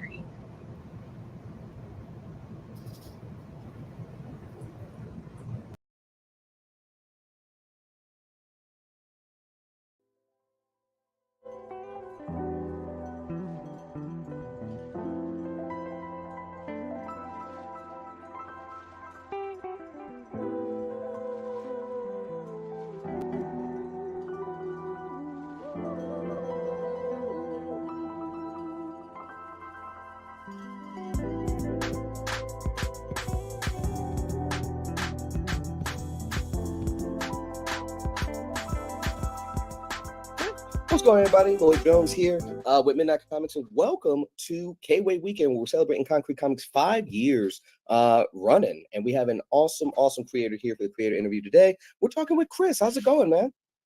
Good. How are you? Doing pretty good. So we're going to pop some things off just right off the top. What inspired you to become a storyteller? I don't know. I've always liked writing stories and everything. So I guess maybe it started when I was watching cartoons when I was younger. I really liked Stack Shock and TMNT and all those types. Okay, fair enough. Yeah, I was actually going to ask you which ones, but if you had to pick one, Static Shock or TMNT, which one is your absolute favorite? Stack Shock. Static Shock, nice. Yeah. Nice. So since joining Konkret, what has life been like for you? Pretty good. Yeah. Yeah? Did it make, was there any like changes or anything like that, creative wise, or any advice that you received from the team when joining on? Not really. I mean, they sent me some edits that I have to send to the letter for volume 1 to make it more of a revised edition. Just like small changes here and there, but other than that, not really. Okay. And that kind of slid into the next question of what has it been like to create with Konkret Comics? And can you talk a little bit about the story that you're releasing with them? I'm releasing Base Force Volume 1 and 2, and then there's a prequel called Base Force versus Trouble Fury. Okay. So it's pretty much been the same as how I usually write, but now I'm more inclined to mention or give cameos to concrete characters and kind of place Base Force inside the world of concrete. Okay. And what is, how to say, what is your creative superpower? I guess it'd be more so like the emotion behind the characters. I'm not super into the superpowers, but I'm more into like the character development. So I guess more on that side would be, I guess my superpower with it is mainly the emotion. that I put into my comics. I like that. And since we're kind of on that topic about like the emotion in the characters, can you dive a little bit more into Base Force and kind of his character? So the character Base Force, his name is Greg, and he's a guy with a good heart, kind of like a Boy Scout type superhero. And he doesn't really like the idea of superheroes, but he feels like he should take on the mantle of his father, who used to be the original Base Force. So that's kind of the idea of Base Force. Okay. And what's his powers? He has tech that can push people back, uh, vibrate. I forget how to say the words, but like his suit creates like waves in a way, like it pushes people back. He has not really a superpower, but technology, Okay. gauntlets, and technology and stuff like that. Is this something like he builds himself, or was it because it was passed down to his dad or what have you? But does he have like a kind of intimate knowledge of the technology? A little bit, but inherited from his dad. Okay. Okay. This is fire. I do have some more questions in regards to Base Force as a character and like what we can expect in the story. But first, kind of continuing off of what the creative superpower was, what's your creative kryptonite or challenge, if you would? I'm used to writing like short stories, so doing like full on 24 pages or big stuff like that can be a challenge. Mhm. So for the volume one, that's one reason is they're separated into 10-page chapters because that was my first graphic novel. So I guess that's kind of like where my weakness lies is writing longer stories, fuller stories. Okay. And part of the question, of course, was how to overcome it as well. But that was a really good way to do that, how you separated the stories throughout the course of the volume. Now, Yeah. moving forward, and I'm sure as you're working on volume two in the kind of continuing issues, what's kind of your game plan in tackling that, still kind of overcoming that short story issue? With volume two, I actually fixed that so they're full 24-page chapters instead of 10-page chapters. So they're full of stories, and it's a lot deeper than volume one since this isn't like my first volume anymore. Mm-hmm. So I've kind of gotten past that, and now that the groundwork is there from volume one, it's a much more engaging, action-packed story, I would say. Okay. So secondary question in regards to like Base Force stuff, what kind of villains or enemies is he fighting? He has kind of an interesting rogue gallery, but the Mhm. main villain is a villain called Luke Nez, which is kind of my version of my take on Lex Luthor in a way. A Ooh, very kind of entrepreneur type, uh, you know, very kind of jerk but fun character. okay. So while Greg is a very nice guy and has a good heart, his villain is the polar opposite, where their personalities kind of clash. Okay. And so going back, you said that he inherited this from his dad. Does his mom know about both of them being superheroes at any given point? Oh yeah, so that's kind of another interesting point with Base Force is that both his mom and dad used to be superheroes, but they died being superheroes. Okay. So that's kind of why he doesn't. That's why he doesn't want to be a superhero. And uh, in the story, it's kind of a build up to him becoming the superhero. Is he has trauma from his parents both being superheroes, and that's how they died. Okay. Dang. So kind of that tragic kind of origin story and stuff, but then dives into okay, I like that. Yeah. Big question here. How can we celebrate and support you and your work? Um, my the Base Force versus Trouble Theory will be dropping soon. So I'll just say, buy the comic, read it, tell me what you think, that kind of stuff. And I think later there will be a Kickstarter for at least volume two, volume one, volume two. So you Okay. can be on the lookout for that. Okay.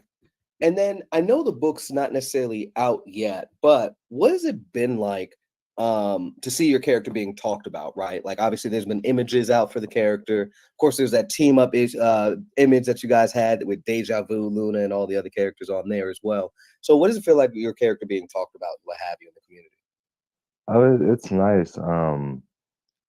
Like I'm not used to it, but it is cool seeing comments from random comments like, "Oh, I like his look. Oh, I like his design and stuff like that." So I'm very excited for people to read Base Force as a character and not just see the image. Nice.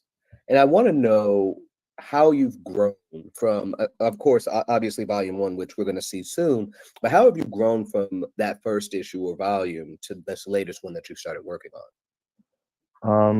I would say in terms of storytelling, I've made Base Force a less passive hero than he was in Volume One. on? So and so readers will see I think they'll see a difference in writing quality when it comes to Volume One versus the prequel Base Force versus Trouble Fury in Volume Two. Because Mhm. after Volume One, I got critiques that he was too much of a passive hero and there was too much filler. So I really Mhm. worked on that.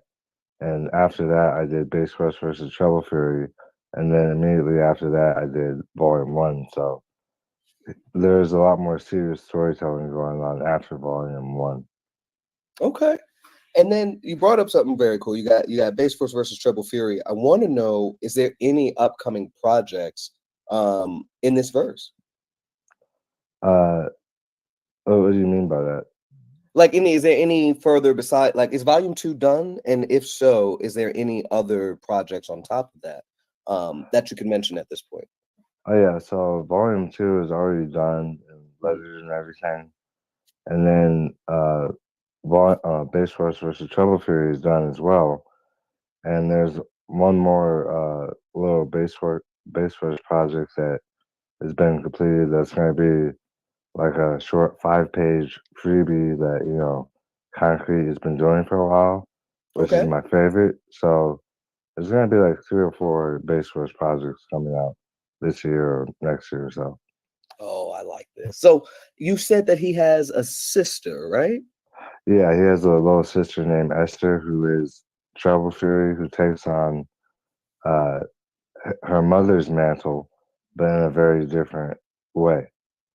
Interesting. So they're going to be fighting each other. You said Base Force versus Treble Fury. Is she a villain? I don't know if this is spoilers. I don't want to spoil anything here, but is Oh she no, it's not. okay? So in the universe, she's kind of like Punisher in a way. So they Ooh, don't see eye to eye. So she's not technically a villain, but at the same time, she's not a hero either. And that's the main conflict in Base Force versus Trophy. okay. And is she going to be so? He's fighting on two fronts. He's fighting her, his sister, on one end as a kind of a consistent. Would she be an anti-hero, I guess? Yeah, And then on top of that, we got the Lex Luthor as villain. I like this. Okay, and would Base Force be kind of considered like a kind of street to city level esque hero? Is that the kind of threat levels that he's going to be dealing with? yeah. Nice, nice. Okay, I'm definitely looking forward to that. I do have one last question for you. Or yeah, one last question for you. Do you have any nuggets of wisdom or words you'd like to leave for the viewers? Um, Not really. Okay, Yeah, fair. No, but man, what you're doing is amazing, dude. Like the fact one that you actually took an idea from idea point concept to actually having a volume done and a second one done.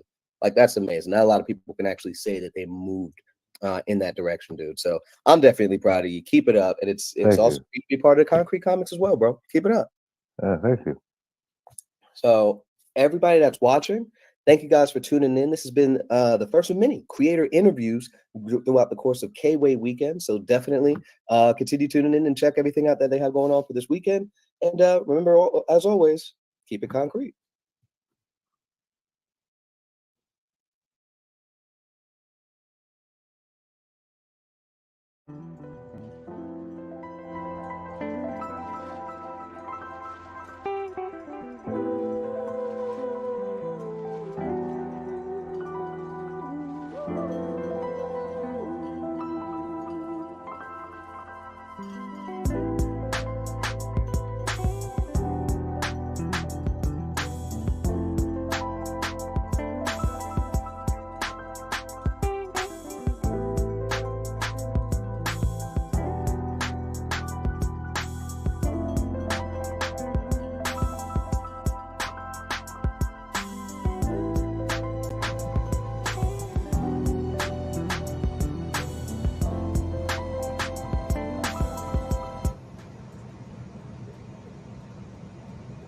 And thank you guys so much for your maintaining your viewership to KWAY Weekend. I gotta say, that was such a fun interview. I really, really enjoyed Chris, and like I mentioned earlier, I worked on these stories. It is something I'm just fangirling right now. It's such an amazing story, and I really, truly cannot wait for you guys to see it as well. Again, I do have to take a moment to thank our amazing sponsors for KWAY Weekend. Without them, truthfully, and of course you guys as well, this whole event really could not have come together the way that it is. So I do want to take a moment to read out a few of our sponsors. First, shout out to our sponsor, Blurred and Powerful. I just wanted to ask you, have you been in search of a convention where you feel at home, a convention where you feel represented and heard? Blurred and Powerful has you covered. They maintain the only green book of Black-owned comic conventions across the country. Visit their socials to get connected and support a con near you. And of course, you can catch Blurred and Powerful at Atlantic Comic Con in Norfolk, Virginia, this August 17th and 18th. Next, I want to give a shout out to Open Gate Studios. Check out Duty Dilemma. In today's ever-changing dating landscape, can anyone truly claim a pure connection devoid of lies, secrets, and trust issues? Malika and Kyrie's love will be pushed to the brink as they face the ultimate test. Again, Duty Dilemma is coming out soon, and if you want more information, make sure to check in with Open Gate Studios. And now it's time for a little bit of a yap session. So in a moment, I'm going to be bringing back on the one, the only CEO of Konkret Comics, Lonzo Starr, as well as our other favorites, CEO. I don't really know what the deal is. I do have to be honest. They're all combating for the same chair. But yeah, we're also bringing on the amazing Onaji Rouse. How you guys doing today? Like heads up so I can get my hair right. Like, oh well, what? I don't know you. I thought you were ready. Hold on, wait. I got you. wow. Take your time. If you stay ready, you never have to get ready. But take your time. I don't want to. I put the shades on because I knew it was about to get bougie in Hollywood in here, man. So I just wanted to prep myself for the bouginess that was about to walk in here. You know what I mean? You see, I put the sparkles on. Onaji deserves the sparkles. You know what I mean? He deserves the glitz and the glam. The pure diva energy has entered the room. You know what I mean? Oh well, he gotta let those locks flow. Like he's gotta let that Nubian god. He gotta let it flow in the winds. Like everyone's gotta see it. Yeah, Glow. I'm just saying. I had to let it out. I got to get the Jesus mane right. That's what I'm saying. Got the Odina cut on the side. I see you. It's giving. Jesus. All right. Oh goodness. Are we done here? What, you don't like us hyping up Onaji? Like we gotta hype him up. Apparently, what did I tell you? What did I say in the chat earlier? I was like, he's my number one hater / supporter. I know. I think that's I'm your best supporter, man. Come on. I mean, in the words of Onaji, he once said to me, "Ain't nobody gonna treat you like me." So I'm gonna say that back to him. Wow. Come on now. Oh my goodness. Well, first off, Onaji, I've been seeing you in chat all KWAY Weekend all day. How have you liked the panels, the book announcement for Base Force? How are you feeling right now? That was good. I was really thoroughly impressed. I loved everything. I love that. Leave it to Onaji. You got exactly, Jari. I gotta show up in style. I gotta cause some chaos. But no, I love it. The panel discussion was good. I definitely agree with majority of what them said and what everyone said, because Hollywood is basically, you know, they don't know what the hell. Like, let's be honest. Like I said in the chat, it's a bunch of stuffy ass old execs sitting in a room. They might allow one young person in, and that one young person is like probably not someone who should be there telling the story, but they're just there because they got hired to do the job. So they're not, you know, and instead of like just saying, hey, let's get the actual creators and the people involved, like, you know, it's, and then you get a hot ass mess like Black Adam. Sorry, no offense. Or, you know, or okay. Joe, it's turned up now. Look, and here's another example. Kindred. So the TV series Kindred, that was trash. Like, the book was amazing by Octavia Butler, but the series, you can tell like they were in that room thinking like, how can we like run this shit through the shredder and pimp it for all it's worth and suck all the like life out of it. And that's pretty much what they got on the TV screen, was a hot ass mess of a TV series. I would absolutely have to agree. Octavia Butler is just one of those authors who, man, what they can do with that pen on that paper is something else. And Kindred definitely could have been better as a series. But the book was way more enjoyable than the series. Like, the book had me on the edge of my seat. Oh, absolutely. Yeah, but when I saw that TV series, I was like, this is a travesty. I'm offended. Are you familiar with Octavia Butler, Alonzo? Probably by face, but I'm horrible with names. For real. I have to ask, do you read novels? Not coming at you weird. I'm just saying, like, do you enjoy a good novel? I haven't read one in a minute. I've been reading a lot of, like 48 Laws type of books, but I haven't really read like novels like that. I mean, a lot of business. I would highly suggest, if you're ever feeling like you want to get into something else, like a good audio book from Octavia Butler, it'll change your life. It'll change your life. I ain't gonna lie, I'm waiting for a couple books from our lovely author Montrez, man.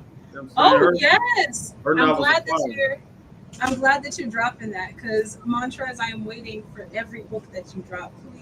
Please let us know when the heat is coming. Have you seen some of that cover art?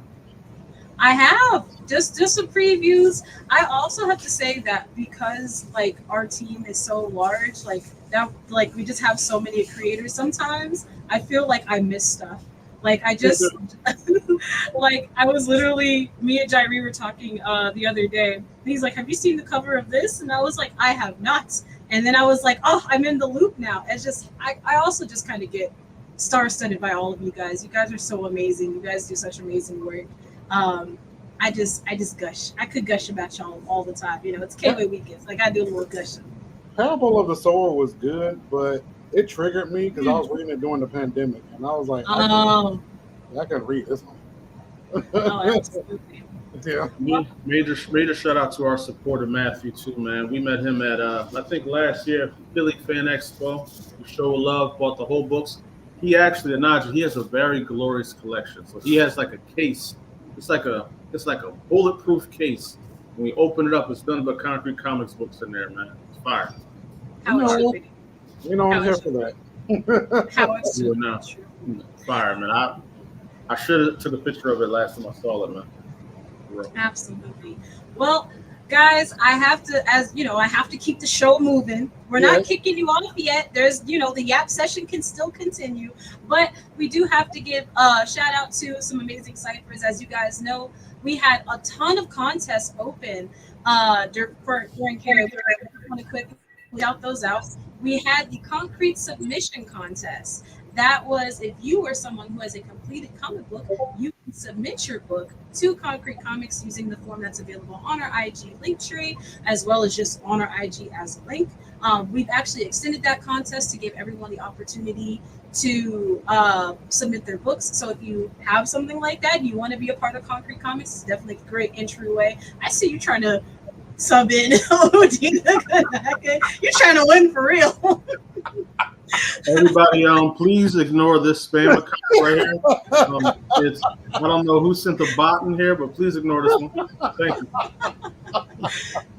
Oh, goodness. Yes. Also, if you are not a part of our Discord yet, please, please, please join our Discord. We have something absolutely amazing set up in there. Also, tonight we're streaming Drafted Origins by yours truly. So make sure to hop in there because tonight we're streaming it. And of course, if you for whatever reason can't make it to the streaming tonight in Discord, you can watch it today on Tubi. It's available for you there. But we're going to take a quick break and bring in a cipher submission that we got for the weekend. I hope that you guys enjoy the cipher. Then when we come back, we'll do a little bit more of a yap session, and then there's a panel after that. But of course, bear with us for the intermission, and of course, remember to keep it concrete. Keep it concrete. Let's get it. For sure, indeedy.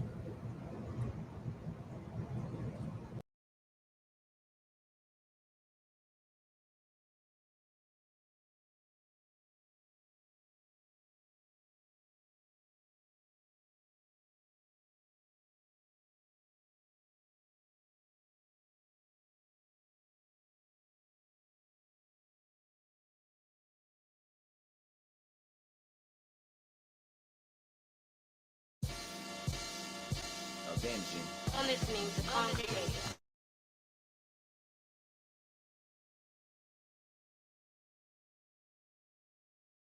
Comics. Earth, air, fire, and water. Can't be another victim of the fire lord slaughter. Got a master all the elements. Now I'm in my element. Been 100 years, so I gotta get relevant. Hit the Southern Water Tribe. Met a girl, caught a vibe. Took a brother and my bison. Now we trying to survive. Never dipping solo, catch us mobbing out with Momo. We out running from Zuko with Sokka and Appa I. Wish his Uncle Iro was teaching me some dragon flames. Talk, cracking concrete. Built another pathway. I mourn for a world that is burned while I slumbered. I learn and I wonder of the storms and their thunder. The air I have under my glider is higher. I'm inspired, but can I stop the Lord of Fire? I'm trying to grow up fast, but I am just a kid on a hero journey. As I fellowship functioning, I can't save them yet. I'll take the wind from your breath. I'll leave your village hella wet. I'll put the fire to the test. Move the ground you walk upon. Hella young, but hella strong. Journey never ending like the elements I'm bending. Can't save them yet. I'll take the wind from your breath. I'll leave your village hella wet. I'll put them powers to the test. Move the ground you walk upon, hella young but hella strong. Journey never ending, I'm developing the bending. Tangent.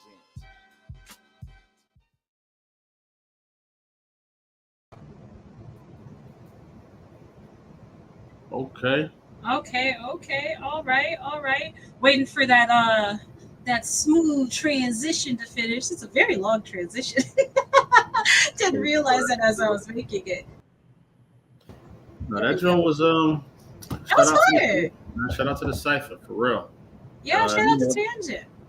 Takes a lot to just get a beat, write some lyrics to it, and make a not only make the lyrics or whatever, but make a video to it as well, perform it. Mm-hmm. Shout out to my man, man. Absolutely, Tangent. I think you did a phenomenal job. I love your Avatar: The Last Airbender plugs there. So good stuff to you. Now, of course, all weekend we have some other submissions as well. So just keep tuned for that because we'll have some more. Also, I wanted to let you guys know about the other contests that we have opened up for an extended amount of time. If you're a cosplayer and you want to join the cosplay contest, you do not have to sign up for anything. All you have to do is put your cosplay on, as long as it is Marvel, DC, or Concrete and not NSFW, spicy adjacent. You can join the Concrete contest. The rules are on our IG page. All you have to do is really tag us. And I'd love to see all of your amazing cosplay there. But yeah, we're going to move into a little bit more yap section before we bounce to our next panel.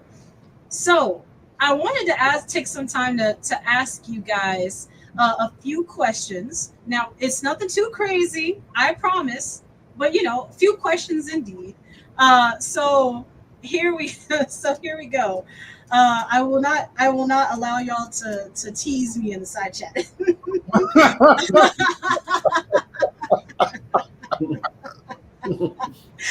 Okay, first question. It's a little bit of a quiz too. So Oh yeah, so I said if you stay ready, you never got to get ready. So first question: when was the day that Konkret Comics was founded? Found it. Yeah, as in like when did you guys go live as Konkret Comics as a company? February 29th, 2020. According to the internet, that is very correct. I pulled all these off the internet, so if the internet got it wrong, that's y'all business. No, it's right. It's right. It's right. That's right. Lonzo, how come you didn't know that? How come you seem to like your blanket? Well, it's a trick question because you talking that was after we went. That was like our first Kickstarter and stuff like that after that time. But we did a lot of lives before that in 2019, 2018, more so 2019. So but that was our first introduction to the world, like our book signing. Like it was our announcement, like we're here. Like you should have. Yeah, so it's kind of a trick question, but you know what I mean? I'll give that one to Mr. Ross. You know what I'm saying? I'll give that one. Oh goodness. After the big three, so that's Absolver, Odina, and Acolyte. I'm so sorry. I promise you I did not forget Acolyte, Lonzo. Wow. After Absolver, Odina, and Acolyte, what was the next book to be to join the Konkret universe? It was Andy Starborn. Okay. Wow. Wow. Pray to God, Mr. Leslie's not here. Okay. Jesus Christ. Andy Starborn. If we're gonna be PC, Andy Starborn. Wow. I am glad that Mr. Leslie's out here. I don't want him to get. I don't want him to get upset. And last question. This one is not, this is not a trick question or anything. But what would you guys say? And you can't pick your own book. What would you guys say is your favorite Konkret comic? Well, I know what Anaji's is already. He's stated this many of times. So I'll let him go first. Look, he has to think about it. That's why I gotta admit, Deja Vu is my favorite comic. It's a good one. It's a very good one. Another one that I worked on. I feel so happy when the creator I've already worked with. The Deja Vu is. I already told Jairi. I don't know if you heard Jairi if you're in the chat, but I did tell you you're probably one of my favorite Konkret characters. Deja Vu is. So love everything with that. What about you, Lonzo? Who's your favorite? You didn't mention knock it, but whatever. So no. Oh goodness. My favorite currently right now is Primate. Primate, straight to the point, no BS. You know what I mean? He's almost my favorite, and I love Avery is a brilliant creator as well. Oh yes, yes indeed. Shout out to Avery, man. Mm-hmm. Avery is truly one of a kind. I love the way Avery's mind works, the way Avery just kind of like the way his creative brain rolls. It is something else, truly. Do you guys have anything you want to say to the folks before we roll out of the Yap session and into our next panel? Just wanted to give a reminder and shout out to some of our new Patreon backers. Shout out to World's Greatest Geeks. He jumped in there. Shout out to you, man. Shout out to we had a couple this morning as well. And make sure, if y'all want 50% off all the books we have available right now, you can join the Patreon for $1. So pull on up, man, and check out all the variant covers that we have that are available. We got some dope Odina ones that are right now. Oh my God! Really, Mr. Cecil? Well, you know what? It says a lot about him. So yeah. I wasn't gonna say anything, but how do I have a murderous heart, man? I don't understand this. I never said you had a murderous heart. That's what you said. That's crazy. I broke bread with that man. That's crazy. You know what I mean? Well, I was gonna say, yeah, make sure get that discount code. Go get the books over at the Konkret Comics website. Get single issues as well as also drop into the Discord. Please support me. I'm poor, watch my film on Tubi. Support a brother. I dropped the link in the Discord, and buy our stuff. Help us out. Absolutely. Wow. And don't forget to vote for everybody that's your fan favorites in the voting channel in Discord. Onaji is trying very hard to make Odina and Kandake win. And we can't just allow him to win with a foul sweep. Y'all have to give him some competition. This just I'm just talking like in the spirit. I'm being objective. No, I'm already like the black sheep of the You're the black sheep of the contest. Yeah. I don't believe that. I don't believe that at all. Actually, since we have a little bit of time, I'm going to go ahead and call out the numbers currently where everyone's sitting. For the favorite Konkret book series, currently we are in the lead. We have Acolyte. For the favorite leading lady of Konkret, we have Luna. For the favorite leading gentleman of Konkret, we have Acolyte. Oh, wait, no, you're tied with Deja Vu. Deja Vu is the second one. You're tied. Let me go vote for Deja Vu. Don't do this, man. Come on, bro. How dare you? I don't even think you're allowed to vote. Is he allowed to vote? I mean, I didn't put any rules on it. I just said that everyone go in there and vote. One tweet and this thing is over. All right? No, it's terrible. And then finally, of course, we have what else? We have best hero costume right now. Deja Vu is taking the lead with Acolyte behind, but by quite a bit. Deja Vu's kind of wiping the floor with that. First of all, we're all behind, okay? First of all, most of the people voting are chauvinists and racist. Okay, how about that? Jesus. How about That's that? a little touchy. We just had 50 people just drop from our Discord. For the series with the best cover art, Luna is in the lead. Which character from the big three has the best cover? Currently, Acolyte is in the lead. And then favorite Konkret creator, Lonzo is currently in the lead. And that's you know what? You're right. You're right. Everybody, go give Kandake and Odina some love. And Sister Circle X, there's also an opportunity to vote for them as well. Your misogyny is showing people. When it comes to best comic, best cover from the big three, we're all tied damn there. I'm just up 1 point. Come on now. I'm not gonna speak to anything. We're just gonna vibe.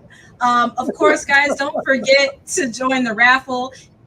Remember, we close the raffle tonight at 7. And as long as you are joined to the raffle, you automatically win. There is no cost for it. You just join and you are guaranteed to win a prize if you win. So it could be any of you. And we only have 6 people in. So definitely join in. Huh? Can I enter? No, you can't enter. It just be you getting your own stuff. Okay. You can't enter. No, not the raffle. Okay. No, you're fine. All right. With that being said, guys, we're going to move on to intermission and then go on to our next panel, which is by the folks over at Blurred and Powerful. So I will see y'all in a little bit. Peace out. Yes.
founder and president of the East Coast Black Age of Comics Convention in Philadelphia.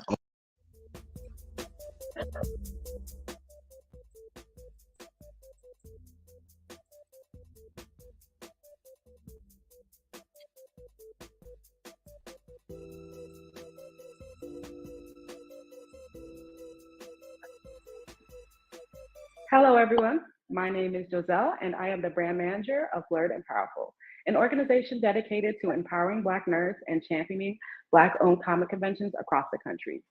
These conventions have a uniquely positive impact on our community, but rarely receive the recognition they deserve. Our mission is to change that and provide support wherever we can. Creating spaces where blurs can express their authentic selves without facing racism and judgment is essential. Today, I have two guests who have dedicated themselves to creating more of these inclusive spaces. Joining me are Yumi Odom, founder and president of the East Coast Black Age of Comics Convention in Philadelphia, and Deron Flood, organizer of the Atlantic Comic Con, which is launching its first convention this August in Norfolk, Virginia. Thank you all for joining me. Just to get started, would you gentlemen like to tell us a little bit about yourselves? We can start with the big brother Odom. Okay. Well, thank you. Good morning. Good morning. My name is Yumi Odom. I'm the founder and president of the East Coast Black Age of Comics Convention in Philadelphia, although I am from Brooklyn, Okay, the Brooklyn. center of the universe. Someone from Brooklyn would think that. I've never met a New Yorker that wasn't super proud of where they're from.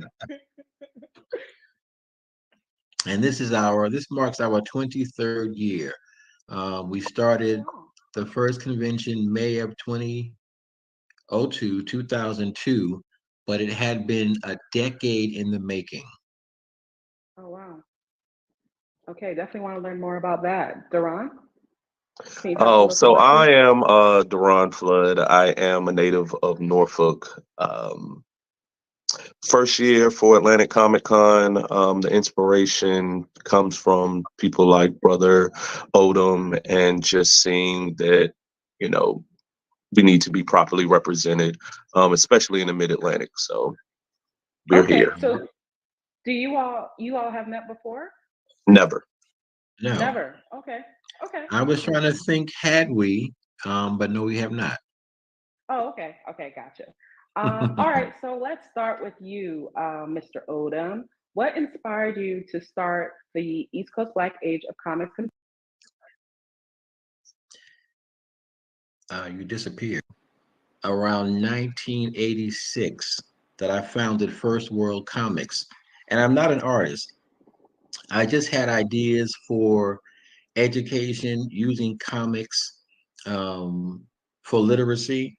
And I got my first comic books back in 1975 when I was in the hospital. My mother brought me 5 Marvel comics, which I still have. So all those things ended up linking to what I was doing as an educator. So in 86, when I founded First World Comics, I also started a workshop called Kemet and Comics in the Classroom, KEMET and KOMIX. And that way I use comic books to improve literacy, to address ways that people could write and create their own heroes. And then from those 3 years, I ended up coming to Philadelphia around 1986, 89, when I was actually a grad student. No, 1988, actually, when I was a grad student. And I was still reading some comics off and on, but it wasn't until 1990 that I really thought about Black comic books. And just being here in Philadelphia, where they had all Negro comics, 1947, the first Black indie comic book, I was introduced to that. And then I saw Brother Man comics, and then I saw Captain Africa, and all those different comic books inspired me to think about doing something with my master's thesis, which I did. So I have the first master's thesis dealing with comparing and contrasting Marvel and DC comics, Black indie comics, and those kinds of things. And in the interim, I was reaching out to the indie creators, and there were only about 8 or 9 at the time. And then Ania popped up all these different things, and I hadn't met anybody. This is long before I had email, internet. I was calling people and writing physical letters, postal letters to people about comic books. All that turned into my master's thesis. Then I ended up meeting Professor Bill Foster, who's from Philadelphia, but he lives in Connecticut, and he had an exhibit on comic books and action figures. So we talked, and I thought about having a very academic, not even a convention. It was going to be like a symposium, a workshop, just bringing together people from Philadelphia and elsewhere to talk about Black comics. That turned into ECBAC 10 years later. Oh, wow. So in What was your experience 2002, with that first symposium? it was excellent. We had everybody who was there was a creator. We had no outside people because in my mind, I was going to do a conference, an academic conference for my master's thesis, but it turned into a convention. And some of those same people, of course, are still here and around creating work. Who are some of the people that you connected with for that first symposium? Brother Battle was there, Reggie Byers, Dawood Anyabuile, all these folks who are still around now, who are like elders doing this, they were there with us at ECBAC at the beginning. And a whole host of new people. With our workshop, we've trained people to become creators, and they actually come to our convention as vendors now.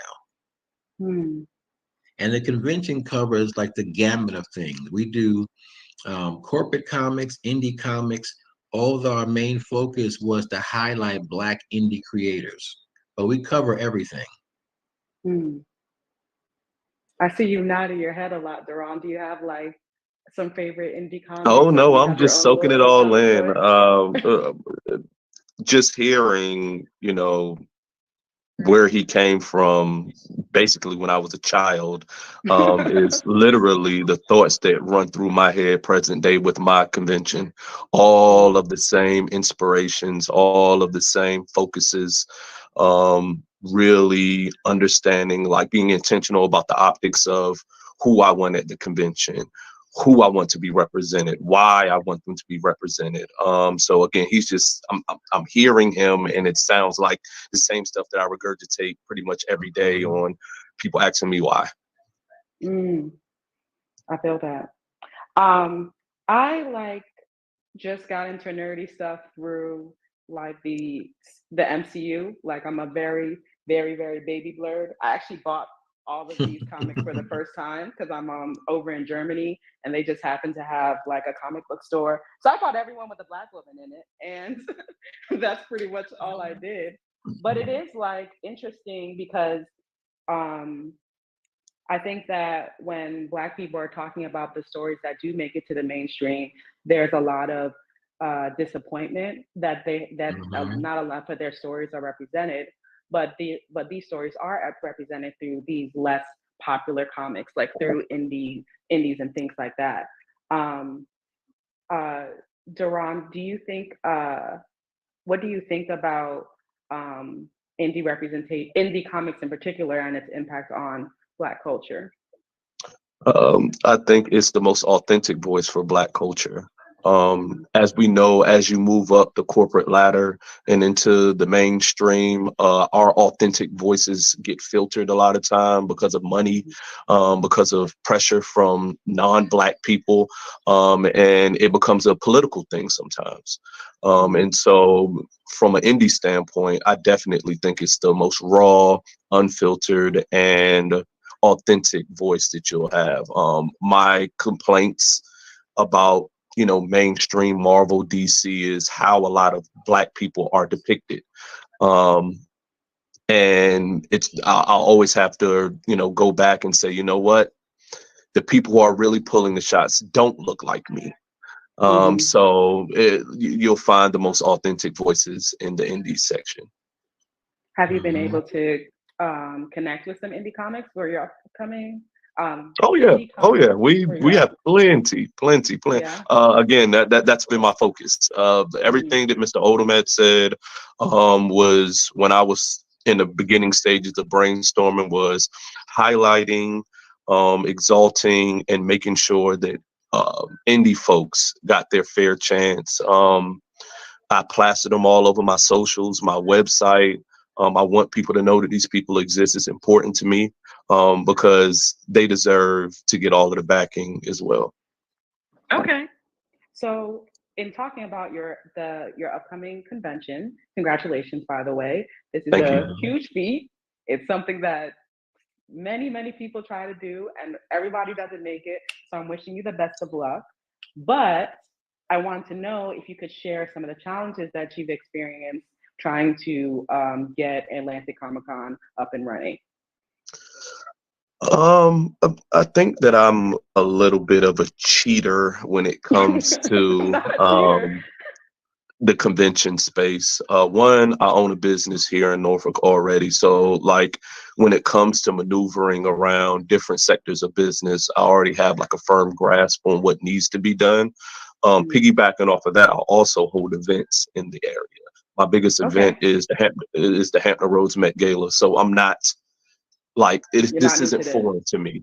And so this venture is just a passion one because I already know like the business science about how to execute. With that said, the biggest hurdle is like the social aspect. I work in fitness. I was a former athlete, so I'm used to people being not so socially awkward, if you understand what I'm saying. And so like this space is it's very different. Being a very black man that doesn't have the prototypical black nerd look, taller, muscular, when I'm pitching things at, the nerd space, particularly the black nerd space, it's not the same as when I'm doing other things. And so, I mean, that's probably, and then, when I pretty much qualify myself, small talk leads into, oh yeah, he's a real blurred. That's probably like my only hurdle. But beyond that, I just wish that I had more people that could help me. I'm vending every weekend. I'm spending a lot of money on advertisements. And beyond just like having my partner Greg, like it's a lot. It's a whole lot. I mean, it's more than just Brother Odom could attest, it's so many components to this thing. Like, and you got to be able to manage all of it. You got to be able to manage the marketing. You got to be able to manage the intake. You got to be able to manage your budget. You got to be able to manage other people. You know what I'm saying? And so other people and can be do the all toughest part sometimes. right, and doing all of that while still doing your day job and being a good partner for your significant other. Like it's a lot. So And see, that's part of the issue too, is that a lot of us don't have a lot of people who help us. Sometimes that's good. And I always tell people that there have been about 45 conventions that have come after ECBOC. Most of them have come to me for advice. And a lot of it is you have to network and you have to have people on your team who actually want to do what they're doing. We've always had a small team. We have 4 board members now. We had 5 at one time, but those 4 board members are dedicated to this. And this really does require work. A lot of those conventions that no longer exist is because they really didn't have a team and they really couldn't network. Because we've been everywhere in Philadelphia, all the libraries, and we get support, but not like we actually should get. Right. Because ECBOC is impactful, but we're impactful in the way that makes other people able to do what they're doing. Okay, right? so can I ask you this, Mhm. Yumi, real quick? So if someone is pursuing this endeavor, what do you think is like their what are like the minimum team members that they should have? Because I think sometimes as with most things, like the idea of it sounds really cool. But like what are the specific like skill sets or roles you should be looking for if you're trying to pursue this? Well, you have to run it as if it is a business or a nonprofit. We're a nonprofit now, but we didn't become a nonprofit until around 2009. Okay. We were founded in 2002. And even First World Comics is not a nonprofit. That's the foundation of ECBOC. So you need people who know who are organized, basically. And our team of four, we're all four different personalities. So I don't draw, but I do write, and I like things organized. So our VP, Akinche Brown, he's the resident artist. So anything creative, he's going to do. Then we have our treasurer, Stephanie Branford. She is literally about organizing the money and the funding and those things, which is good to have. You need someone who can say no. Because if people call us and ask us to come do a free workshop, I'm going to say yes. Stephanie is going to say no. Yeah. So we have to discuss, why are we doing so much for free? The organization is self-sustaining, although nobody gets paid. We like what we're doing. And our secretary, Shankar Davis, he likes comic books. So we have four different personalities that mesh very well. And so people who are up to no good, they know who to come to, right? If they come to me, because I'm going to say, sure, I'll come to your school for free. And I'll say, but speak to our board. Of course, the board's going to say no. Because we're a team. I'll go for free. They're not going for free, not because they're money grubbing, but because what we do really is important. So I understand what the board is saying when they say, stop doing things for free, even though I might want to, or doing things at low cost. Or when people come to vend, they might be coming a whole month late and want the fee of early registration. I'm going to say yes. The treasurer is going to say no. So that we have to vote on it. Do you think there was a phase in getting ECBOC to this point that you were able to give a little bit more for free, like maybe just to get the name recognition out there, or would you recommend that people try to get as much like paid appearances as possible? Well, talk to me, Mr. Odom, when you're answering this. Well, see, initially we were doing almost everything for free or very low cost because we all were working, so we didn't need like the money. But I would say to people, you don't want to do things for free because in reality, people really don't appreciate free. And there's something that's psychological about that you don't appreciate free. But if I charge something, you'll respect it because this is capitalism. But we don't work that way. So I recommend that people always have a fee, even if it means that they give you transportation to and from where you're going or whatever, but nothing for free. Okay. Just so low it's cost. Not always that's not always maybe it's not always necessarily a payment, but some kind of like exchange needs to take place. You would recommend that they appreciate what you are doing, because a lot of what we've done, this whole Black Panther piece that people are still on, that's because of ECBOC and Indie Comics. Literally, because as I have a little poem that I wrote that nobody was looking at Black indie anything really until ECBOC. That we put people in the forefront who nobody was thinking about. Literally, I mean that literally. We go to, I never went to a convention until my own convention. But when I did go to conventions, I was always not satisfied because they were very impersonal. People were very unfriendly. I mean, literally. And I hear some weird comments. I went to, this is in New York. We went to Jacob Javits Center. Okay, New York Comic Con or Anime? No, it was it must have been the New York Comic Con, maybe. Brooklyn Comic Con? No, it was in Manhattan. The Brooklyn Comic Con is new. This is like 20 some years ago.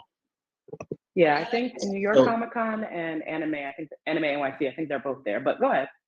yeah, our former VP Maurice Waters, who is the founder of BlackSci-Fi.com, he took us to this convention, and we sat around talking to some young guys who were on this panel, and they were talking about how they really couldn't identify with Black superheroes because they didn't know any Black people, whatever. So I'm saying, do you know Norrin Rad? You know any aliens? You Right, understand? And it was like, what? right, Right. You don't right, like the alien white folks, right, but you don't like human Black people? right. I was like, yeah, I can't come back to this kind of stuff. And then they always had the Black panel. I would cringe at the Black panels. Like, I know why you have it, but we don't have Black panels. And we don't have an alley for our vendors. There's no artist alley.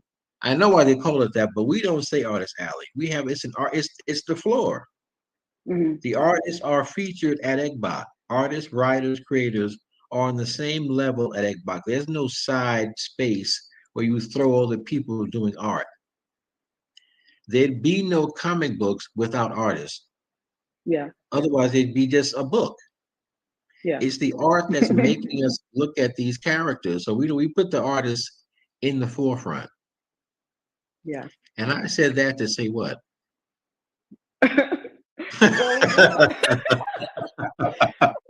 We were just talking about, like, if somebody who is interested in pursuing this type of thing, like, what are the pieces that they should have in place, and how should they invest their energy in order to, like, connect with their audience and grow their endeavor. So the main thing is to find some people who want to do what they're doing, who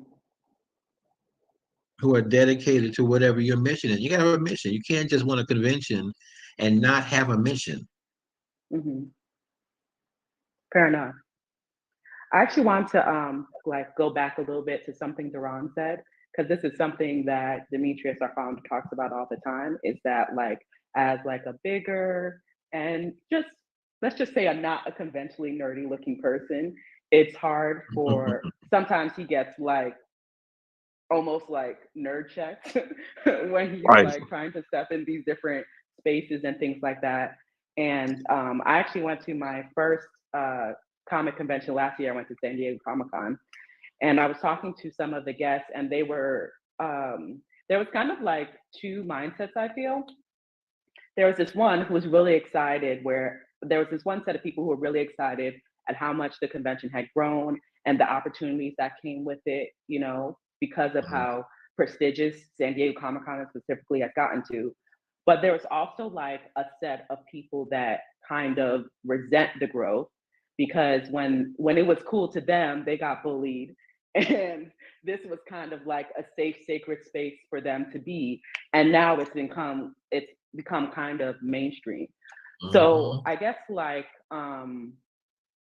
with that, those two things existing at the same time, do you think there's a way that, you know, people who may be, not saying that you're new to the nerd space, this is more of a me question, but do you think there's like a way that people who are just kind of getting into all these interests that, you know, some people really suffer to enjoy, and kind of like honor that, or like how can someone like grow in that, but in a way that's kind of respectful to all the people and their sacrifices?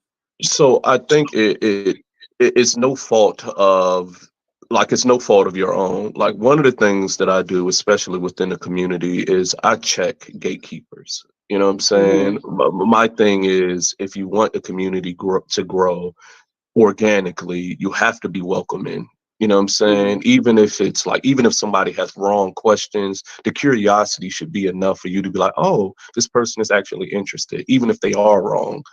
Because what I find out, especially in the social media space, somebody will, you know, get excited about an idea or think it's this person is supposed to be Black, or that's their power set, and then like the nerd quote would be like, well, no, you're wrong, this and this, see, you're not even really supposed to be here. And that's just, we talking information.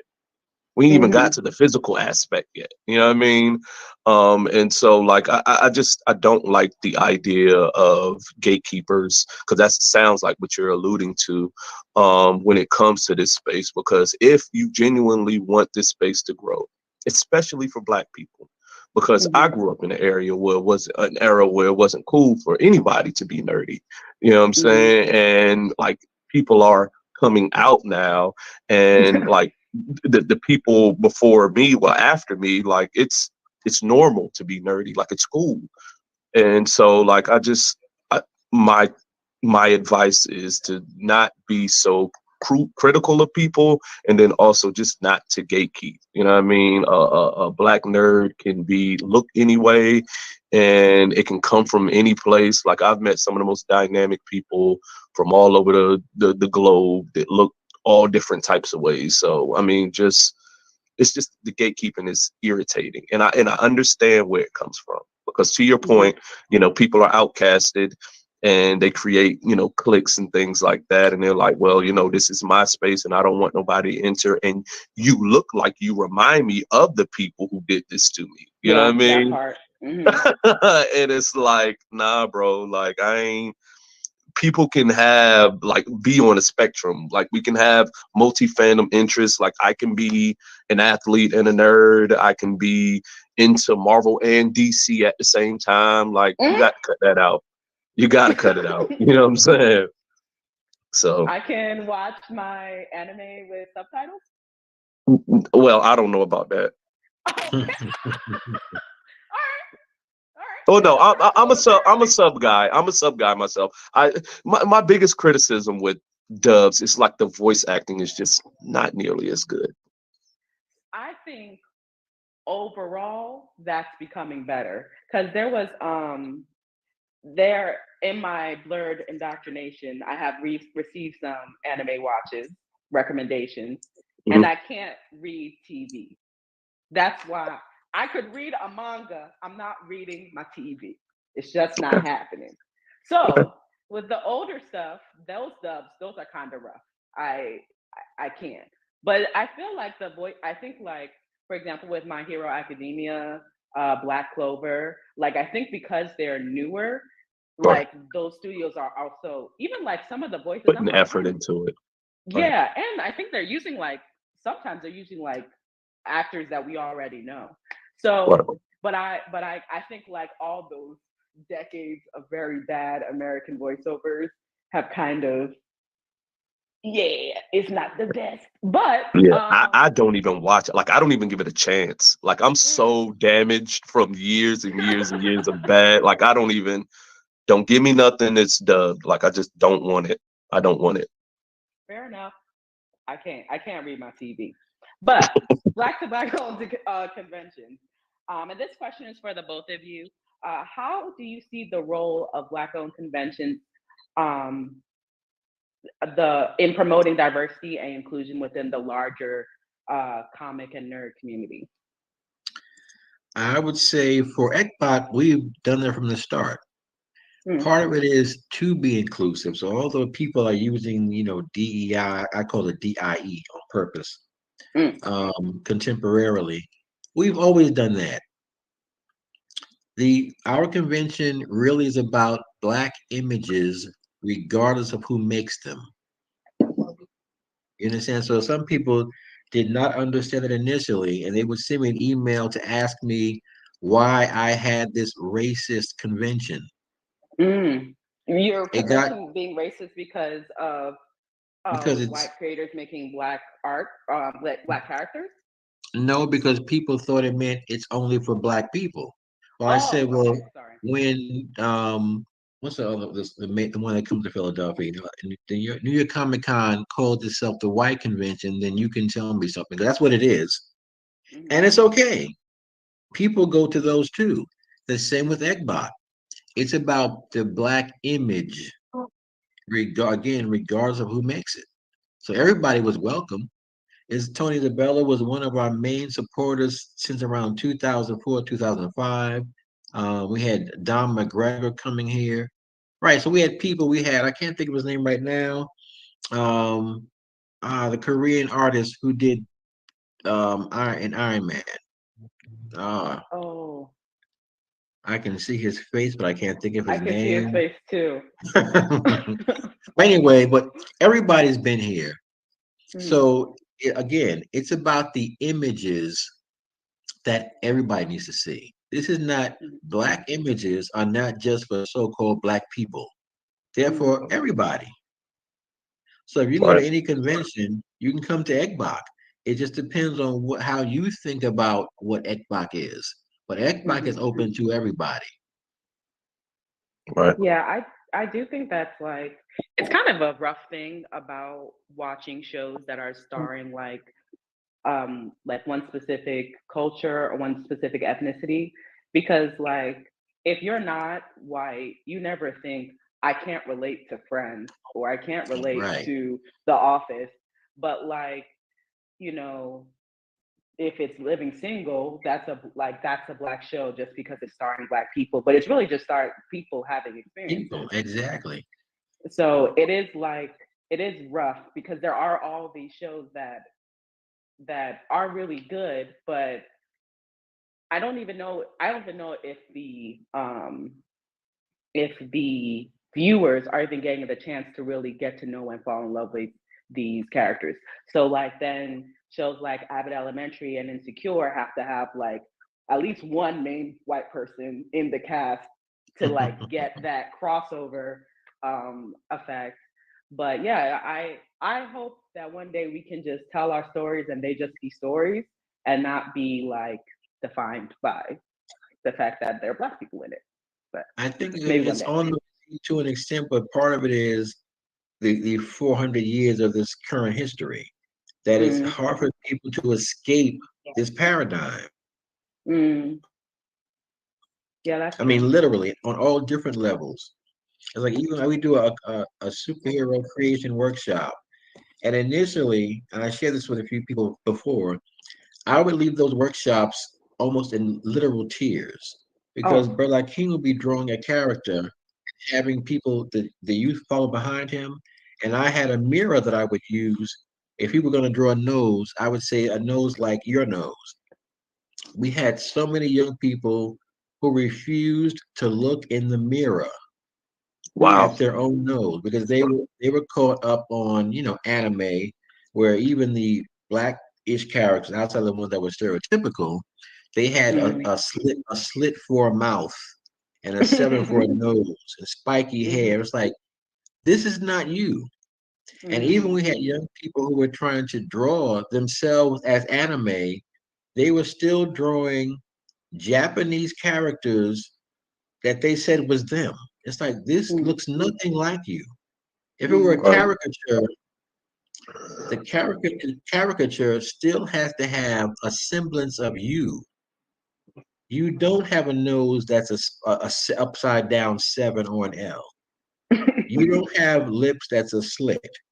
So how do you make your anime look like you? It's being done now and really being done well, but this is like 20 years ago. And it's like I Right. would Yeah, for leave sure. those workshops just like cringing, like how do you not like yourself? Like what you look like for real. How come you can't see yourself? Mm, So part of our mission was to like bring us into, we're already in the mainstream.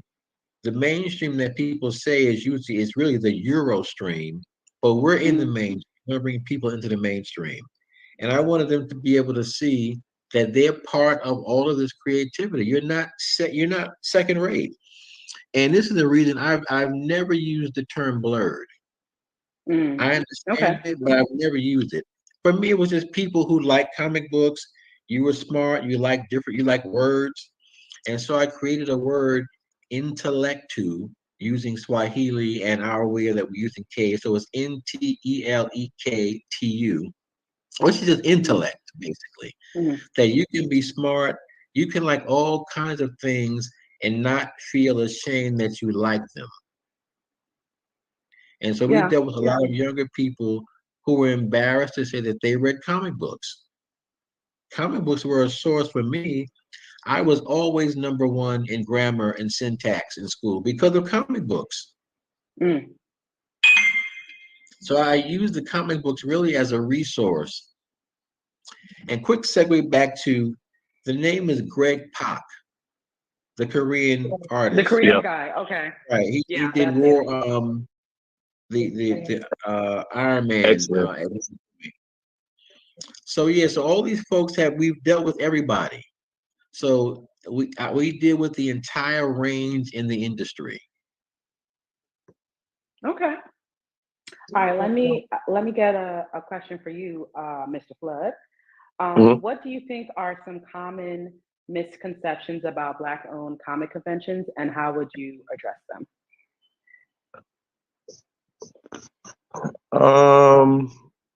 That we are exclusively Black. I think that's the overarching thing, especially when I'm out vending. A lot of people ask me, "Am I welcome?" And I'm just like, I don't even think it's legal for me to tell you that you can't come. You know what I mean? Like, of course you're welcome. But I think that's a guilt, from a societal guilt, that I do not care for, honestly. And while I never feel like I have to explain myself, especially when I'm using my marketing materials and my advertising and promoting. Like, I'm very intentional about the optics of that stuff. Like, I want to make sure that I have a range of brown and Black people in all of my marketing materials. Even with the video gaming aspect of my convention, I'm so intentional about even words. So we're here in Norfolk, Virginia, which is on the water, right? And so, like, we have this theme of like oceans and sea and lake, and like most of our characters are like aquatic characters. And so one of my video game vendor, who's going to be handling all of my video games and stuff, wanted to name the video game section Poseidon. And I said, we're not doing European mythology. We're not doing it. We're not. So I Googled African water gods and we came up with Ocean. You know what I'm saying? And like, those things, it just matters.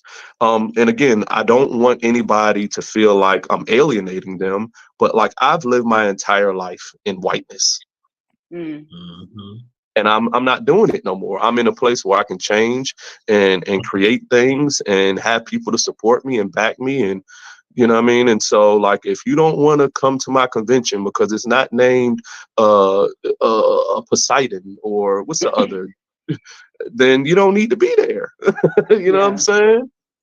So yeah, I think there's like two parts to it, where it's like, it's nice to have places that Black people can know they can go to and be included.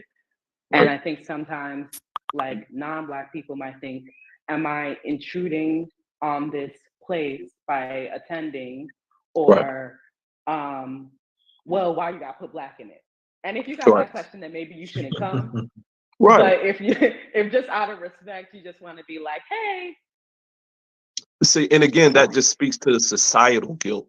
You know what I'm saying? Like, they feel like they owe, which they do.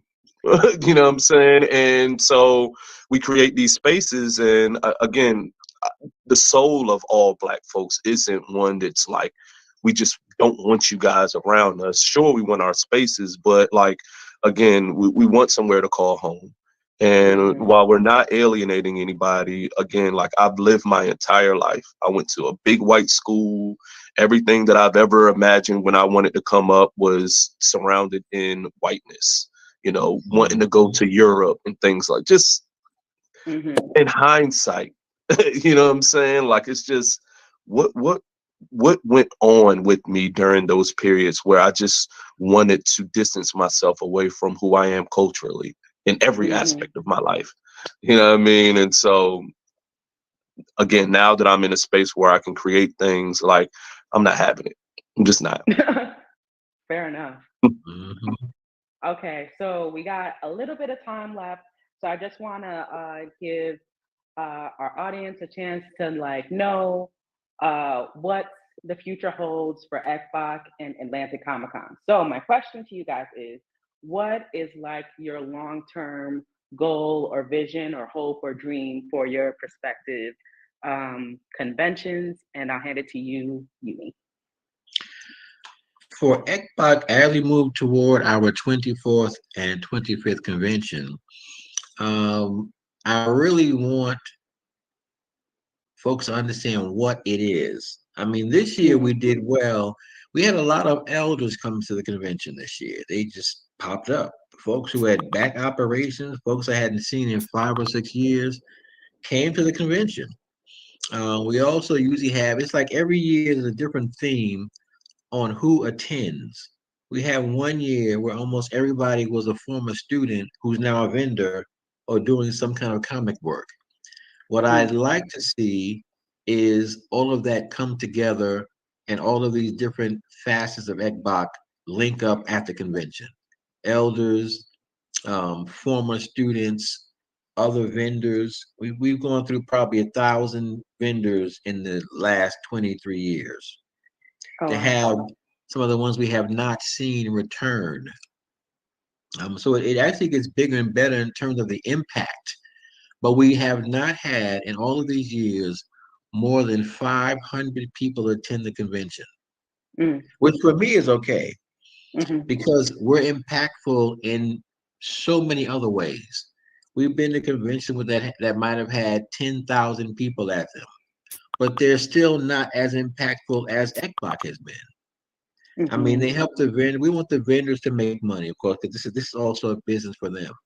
But a lot of the vendors that we have, they come because they also have a mission, and we want to help their mission. And it's not just to get their books out, but it's also for them to make a difference in this industry, which many are doing. And so we have at least 10 to 15 of our former vendors who are now working for BT and all these different other places doing animation, all kinds of things.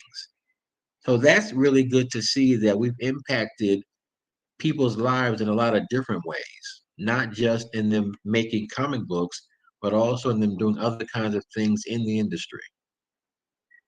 Absolutely. Absolutely. Deron, what's the dream for Atlantic Comic Con? I want a successful first year con. Okay. Relative to I don't know what. I don't even know what to expect as far as like I'm never satisfied with anything. I think that's my issue.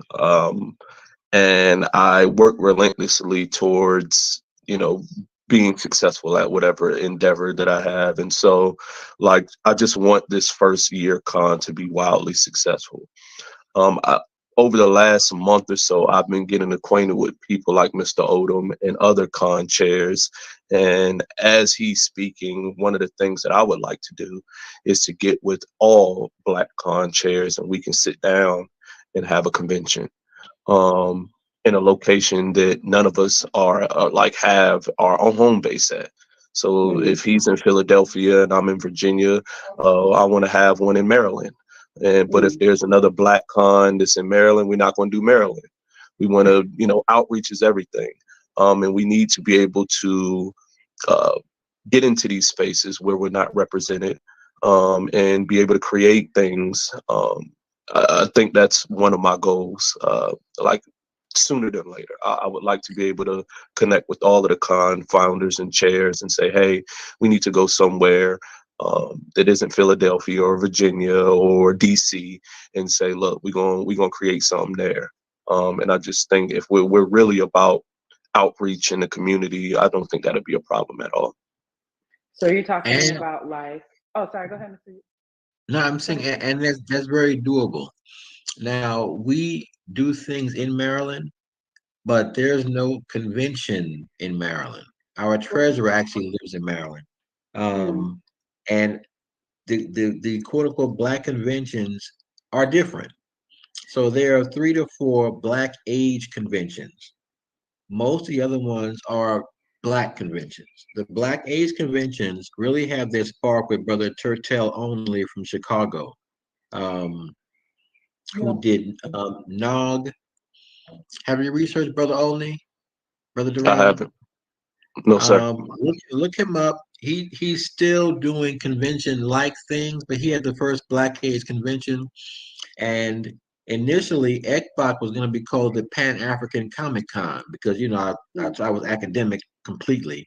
But once I talked to him through not email, through actual letters and phone calls, I asked him if I could use the term Black AIDS for the Philadelphia convention, and he said yes, and that's why it's called what it is. Nice. So from that, we have 3 other ones from people who came to ECBOC. So Andre Batts was with us from the very first year, and I'm he familiar does with him. Motor City Black Age of Comics Convention. He just So had he that one this started- past weekend. Right. Yeah.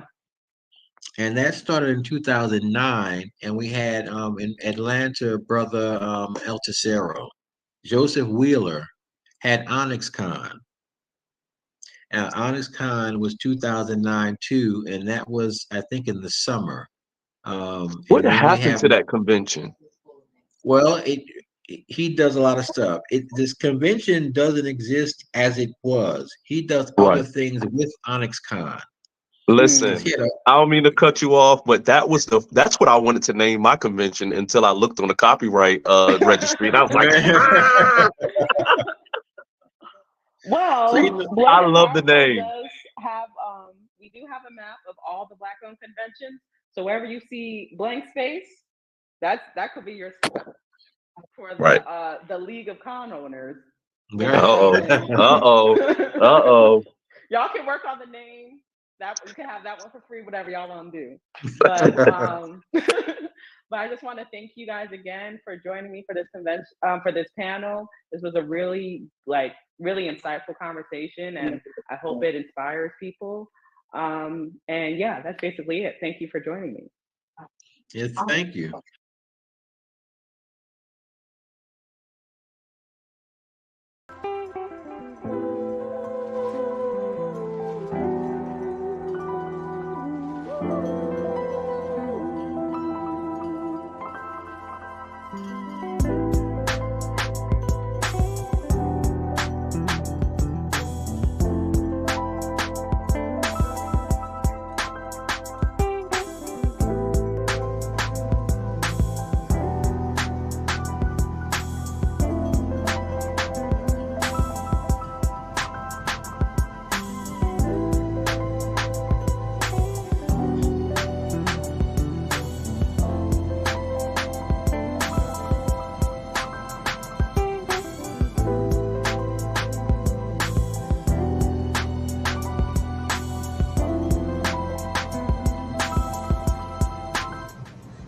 Hello and welcome back. Welcome back to what I'm now dubbing the Yap session.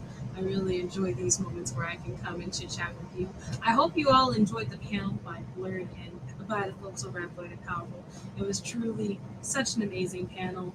Them as well as Yumi and Darren did such a phenomenal job. And of course, this leads me into my wonderful ad read.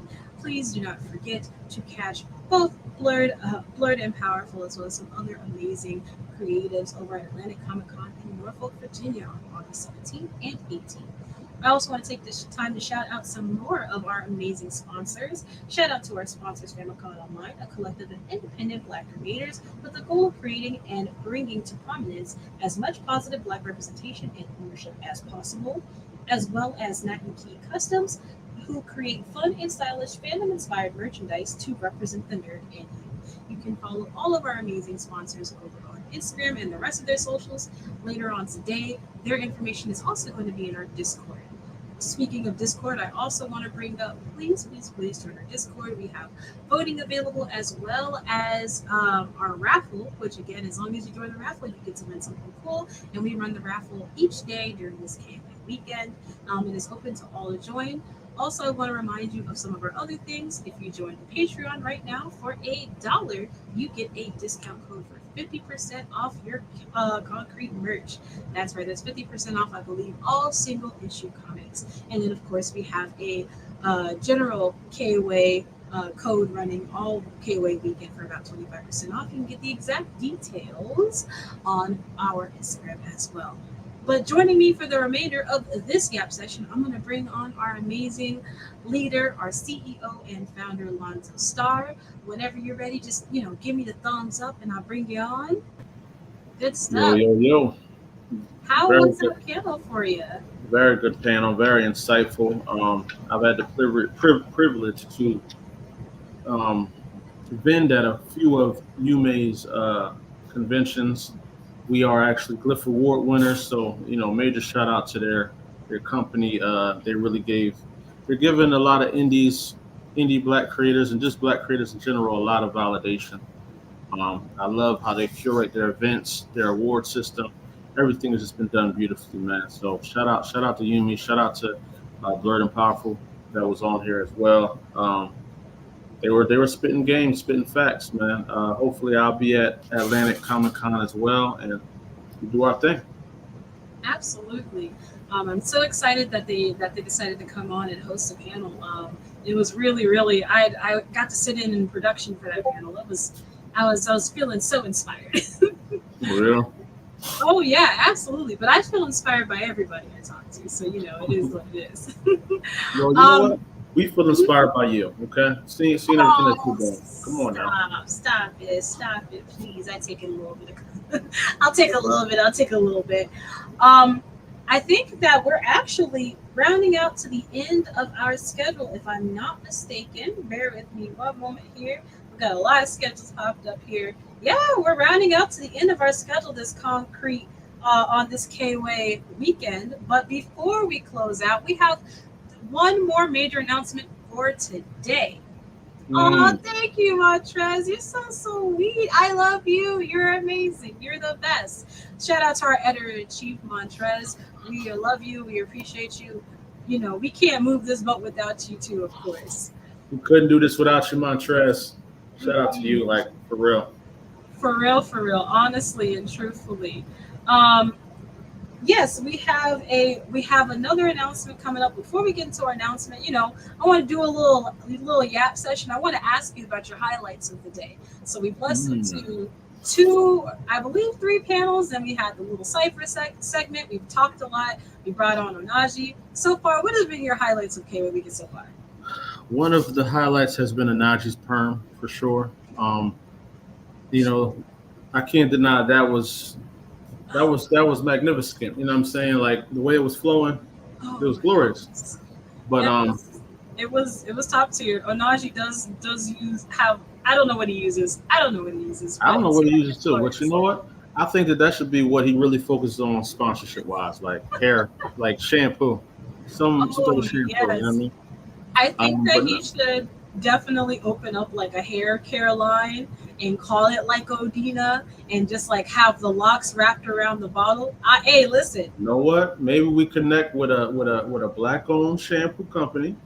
Let Odina be the face. That might be fun. That might be. Even in jokes, the business still finds its way back in. You know what I mean? It finds its way back in. Absolutely. No, so for real, one of my highlights. Well, I loved everything, but I really enjoyed seeing Chris come to the light, step in front of the camera, tell his story and about who he is and what he does. That really made me excited for him, man. He's an incredible creator. So I really want to see more of Chris. I can't wait to see the people embrace his book and his title, and Yeah. Also, shout out to the wonderful folks over at World at Work Comics. Thank you so much. You allowing us the opportunity to spread KWAY over to your platform is so kind, and you absolutely did not have to do that. But we're so thankful, and we're so happy for this collaboration and this sponsorship opportunity. So thank you so much. Also, I have to mention again, if you're looking for a new comic to read, be sure to check out World at War Comics Kingsville, which currently has a few issues up on their website. That's worldatwarcomics.com, and they have a Kickstarter coming out. You can check out more information on their website as well. Please support the folks over at World at War Comics. You must. Thank you again. But yeah, so highlight. I'm so excited that Chris is getting his day in the sun. That means so much to me. he's such a talented creative, and man, I can't wait for you guys to see all the crazy stuff he's gonna drop, because it has me in my feelings. For I ain't gonna lie, but I think his book has some of the best colors in it as well. Like I love the pop of the coloring, the way the book transitions. Chris is a great storyteller, man. So I'm very excited for the people to really see what he has to offer, and I think the Concrete supporters and fans are really going to show out. Oh, absolutely. Speaking of showing out, like I mentioned, we have one more major announcement today. Are you ready to get into it? Oh, I am. This book has been brewing for a while, man. I've been on the cusp of this one for years. It actually it was birthed from a blog. It was a blog when it first originated, and from the blog it turned into a whole series and comic book. This is one of the biggest events, one of the first events and biggest events of Concrete so far, and I'm very excited for this. And I love the creator, man. Shout out my guy J.E. Tyler. He's brilliant, man. He's such a nice guy. He's also editor-in-chief of our blog as well. So shout out to J.E. Tyler, man. You know what I mean? Also, J.E. Tyler is a Cancer. Cancer season's coming up, so Cancer shout out. Oh, you don't have to do the thumbs down. Cancer season that's the good season. It's the best. That's where the most love is about to be shown. I'm telling you, Cancer season about to be lit this summer. I'm so excited. And just in time for Cancer season, we've got J.E. Tyler's book. Oh, I don't like this sneak dissing. That's not cute. I'm trying to transition. But of course, in honor of J.E. Tyler's amazing book, we would like to present to you Yesterfate. So bear with us for a moment. We're going to go ahead and transition so y'all can see a brief little preview. Yes. Yes, indeed.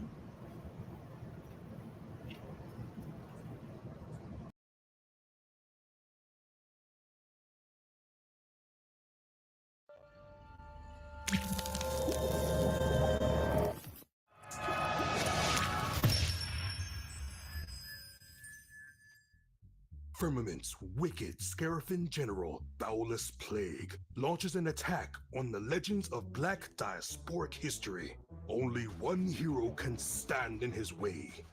He is the champion of heaven, the undefeated defender of space and time. The stars know him as Lycan, but you will know him as the Yesterfate.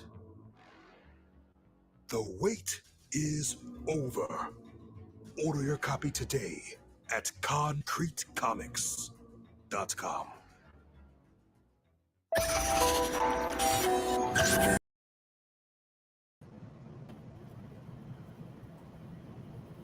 Man, was Jesus that something Christ. Or what? Was that? Oh.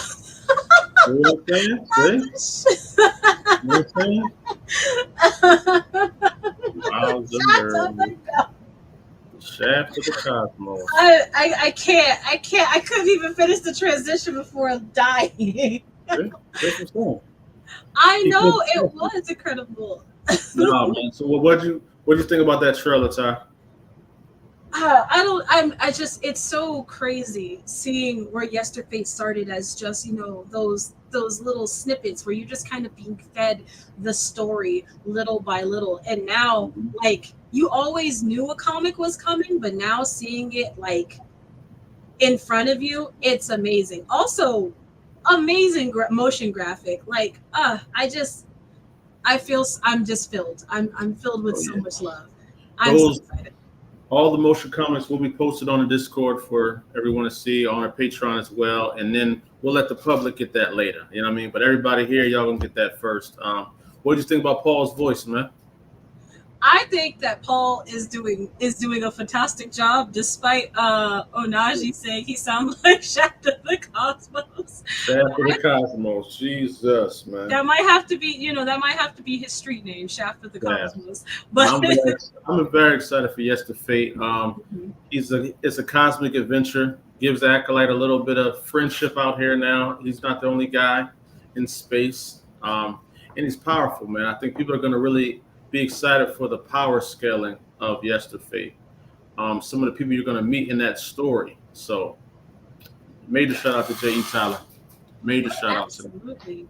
I think the best part about Yesterfate dropping is I think, one thing I love about Concrete is that all the stories are really diverse. You get so many different kinds of stories, and even though Acolyte and Yesterfate will end up sharing a little bit of some space, I think that they're still so different in their approaches to kind of some of the same themes that you're going to get a different experience. It's crazy. Oh yeah, for sure. I mean, that's what we strive for here at Concrete, is to have a story for everybody. Something that you can dive into and get lost and get immerse yourself within that story. Oh, absolutely. And just speaking of Yesterfate and J.E. Tyler. There we go. Najee's coming to the cosmos, y'all. Oh snap! No, whoop-de-doo. That's super cool too. I mean, I don't know. Y'all like to love to hate each other. So maybe That is fire though, man. I do know some of the stories that Najee got planned out for the cosmos, man. It is fire. Y'all are really gonna love just the whole Odina universe, man. It's a ridiculously huge universe within the universe. So shout out to Najee, man, and his glorious creations. That's the only compliment I'm giving you for Friday. Your next compliment will come tomorrow. One compliment a day. That's crazy. One a day. That's all you get. One a day. Oh my goodness. Well, guys, I'm excited to present to you as well. In addition to Yesterfate, we've got an amazing interview lined up with you with our amazing editor-in-chief, Montrez. It just timed out perfectly that she popped right up in the comments. So Montrez and J.E. Tyler are going to take over your screen for a little bit. We're going to go ahead and yap a little bit later, but we shall be back. Bear with us through this little intermission, and we're going to go ahead and tune in with them to see what they've got popping. And of course, don't forget to keep it concrete in the meantime.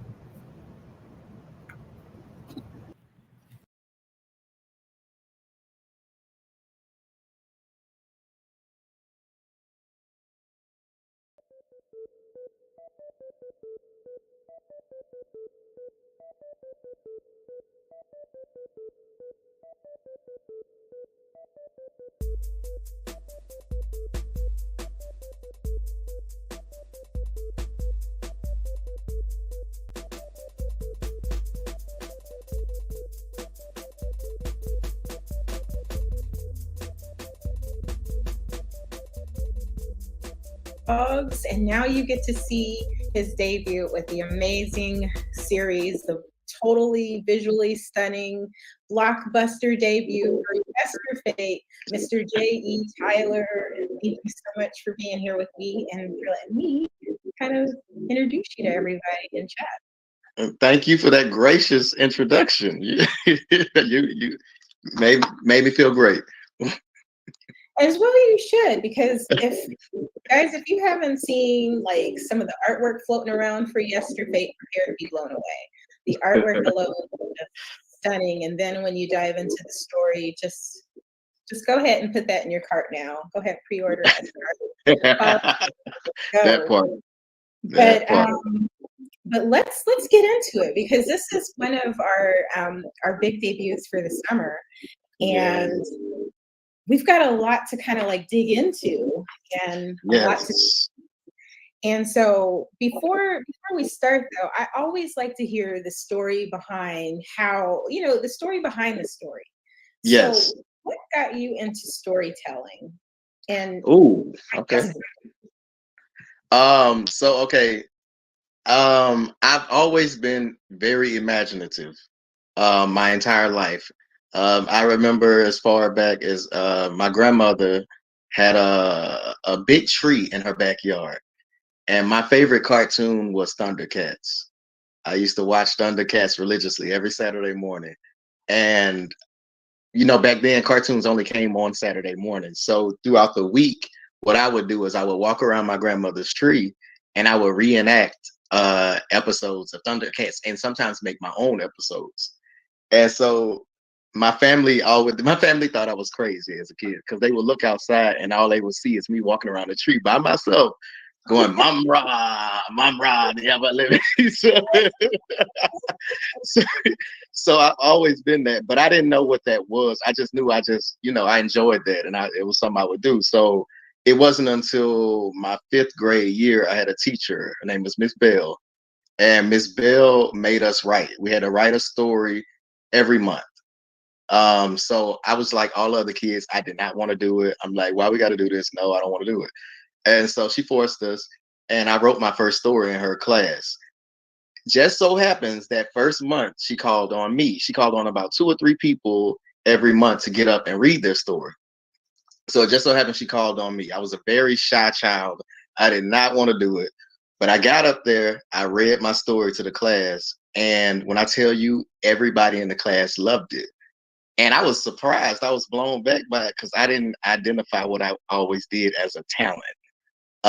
So I took it home because at this point I'm proud now because everybody's like, oh yeah, it's nice. So I took it home and I showed it to my mom, and she was just like blown away by it too. So then she took it to work with her, and she started showing it to all of her coworkers, and they were like, this kid is not 10 years old. There's no way. So she would come back, she'd tell me this, and it's just feeding my confidence. Yes. And so from there, I grew to love writing because it kind of, in a way, it validated me. Like it was something that I was good at. And I was like, oh, okay. And so it grew from there. That's awesome. Yeah. And I think that's awesome because it started with something that maybe you necessarily didn't want to do. Right. And so sometimes it's okay, to explore those things that you're not sure about. That's what art and creativity is all about, trying new things out and Exactly. having a community, to kind of like help foster that. So that's amazing. Exactly. Yeah, because you don't know what's special until someone tells you it is. Sometimes Right. I guess some people may know, but yeah. And I think too that's important to note, like how important having a community and a tribe is. So Yes. guys, if you love our stories and stuff, it's okay to let like your favorite creator know, because a lot of times we think it's crap or we're not sure. We can be really about our stuff. Very true. Just like you love our words and our art, we need you as well. So that's awesome. But so we know that writing is kind of like your thing, but let's dig a little deeper. What would you say, what aspect of writing or creativity in general is your superpower? Oh, that's a good one. I think is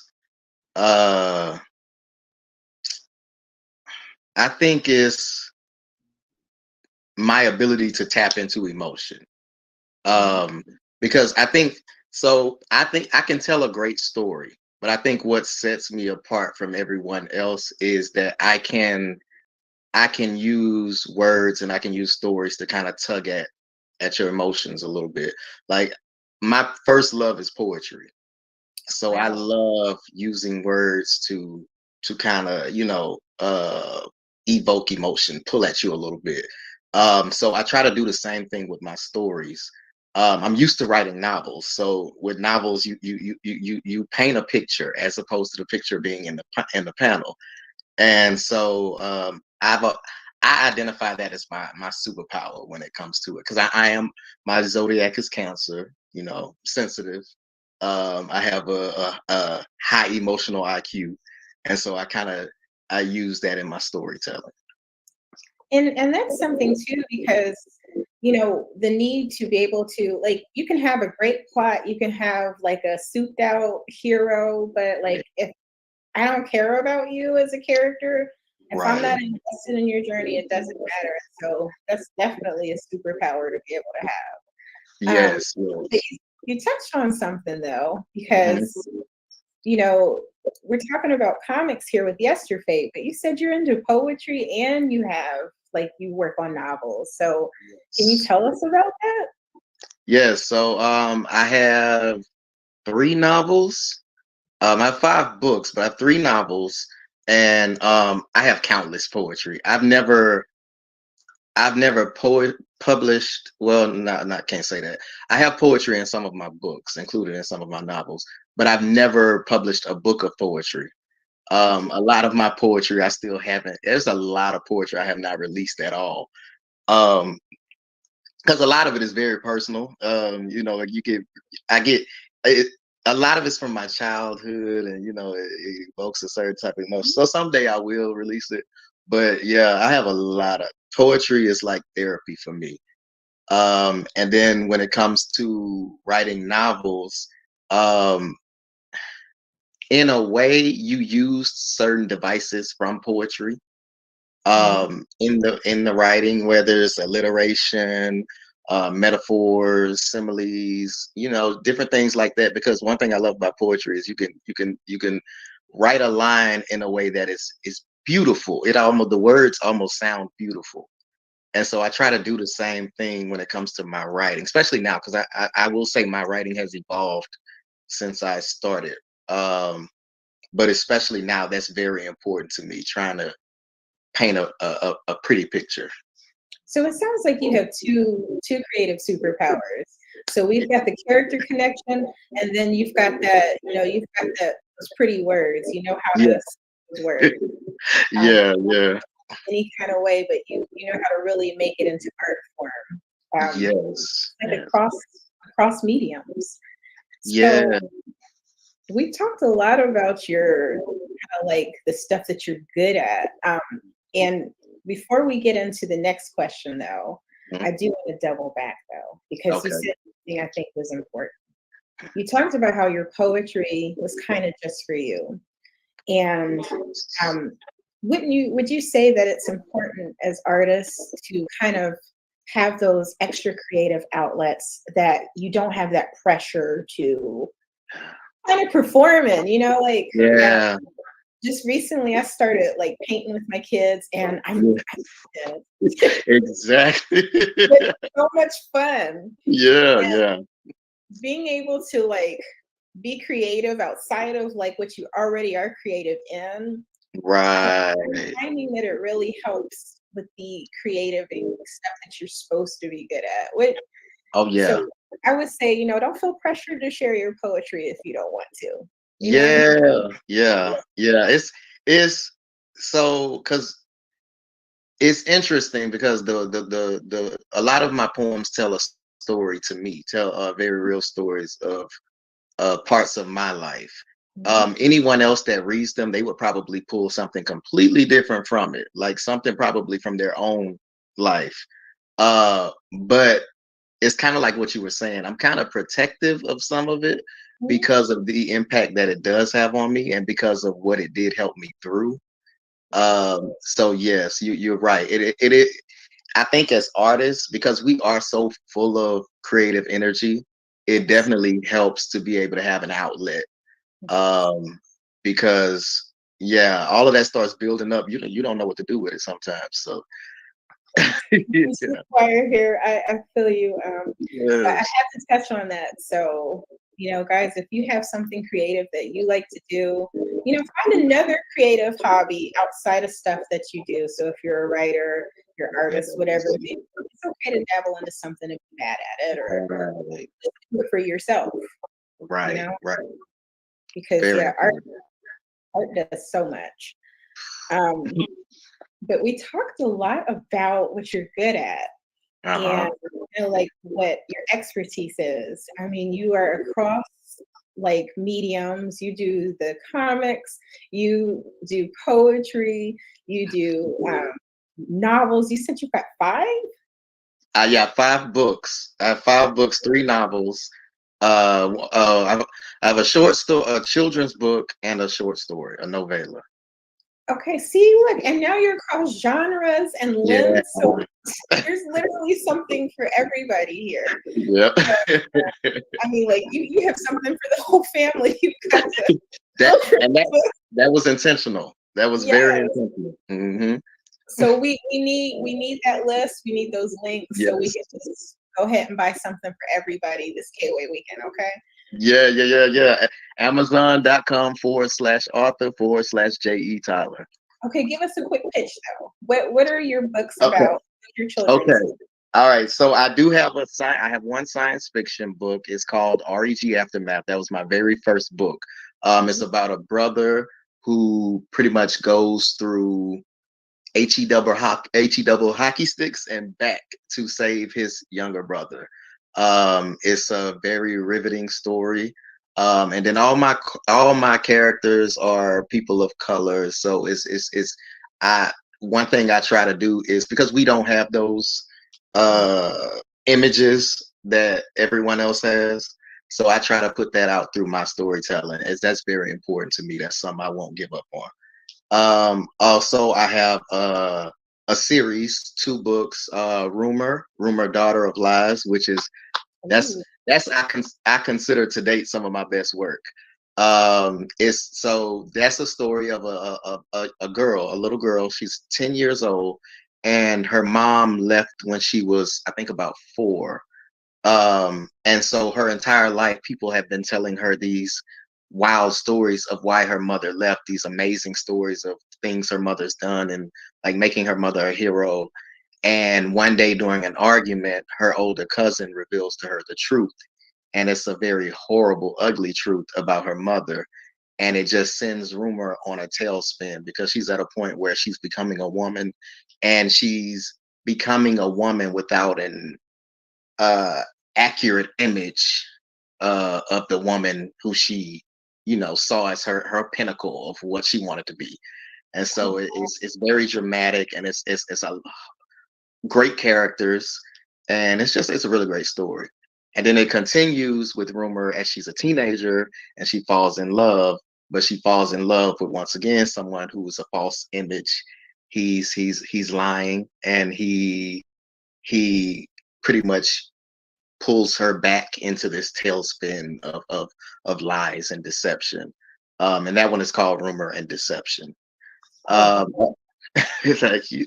I also have a short story. This one is a romantic comedy. So this one is about 5 guys who sit around a coffee table, and they just tell their stories weekly of their conquests with women. And it's very funny because the lesson in it is they all put emphasis on the wrong things as far as their physicality, their words, their charm, and all this other stuff, and it blows up in their faces. But it's very funny. It's a very good story, and has a great theme and meaning to it. Then there's also, my children's book, Little Angels. Little Angels is about a little orphan girl, and she wants a family so bad that she wishes to the sky for a little brother. And it starts to rain, a baby shower, a literal baby shower. Like everything begins to rain from the sky, from diapers and bottles, and it's a very beautiful story, but it's basically about a magical baby shower. Wow. So literally, you have something for everybody. And Yes. across some genres. So if you want the drama, Yes. got it. If we want the romantic comedy, but with the romance, which we don't see, Yes. Right. that's fantastic. And if you want a heartfelt children's piece, we got Yes. it. And then we have Yesterfate, which we're about to dig into that. But you're coming with some mad skills. So I love asking this next question because I think it can help other creatives, because a lot of times we see the highlight, but we don't see the process to get to that. So we talked about your superpower, but even Superman has weakness. So what's yours? What's your creative kryptonite? Okay, that's an easy answer. I doubt myself a lot. It's something I'm really terrible at, and it costs me a lot of time and a lot of resources sometimes, because I don't move like I should sometimes, because I can write something and I'll think it's the best thing ever. Give it a little time and I start to poke holes in it. So it's yeah, that's definitely my weakness. So how do you overcome that? Because obviously, you've kind of Yeah, you have like 5 works and yeah, more coming. So how do yeah, you get through that? Because the struggle is real, whether you call it yes. imposter syndrome or perfectionism, whatever. Mhm. How Right. do you conquer that? Um, I pushed through it. I pushed through it. It's all well, because one thing I will say, I love what I do. So Mhm. I love creating. I love storytelling. I love going to different places within my imagination. It's fun. The hard part is releasing it, putting out to the to the public. So with that part, I just do it. You just kind of it's almost like sometimes they say you have to fake it till you make it. Yep. Yes. So I just push through and I just put it out there. Now it does one thing where it still hinders me, is I put the work out. The initial reception is great, everything is great. And like I said, I begin to put holes in it over time. So after a while, I'll begin to lose my confidence. And so I don't push it as hard, let's say a year from now, as I did when I released it. Mhm. I began to think about, okay, growth. And so I'm just on to the next thing. And I'm like, okay, let me push this out because this is even better. And so I moved to something else as opposed to giving that first one the continued love that it deserves. But I'm growing from that. And yeah, I'm ready to start putting some belief behind my work. Well, we're definitely not going to let you push yesterday Yeah, down. right.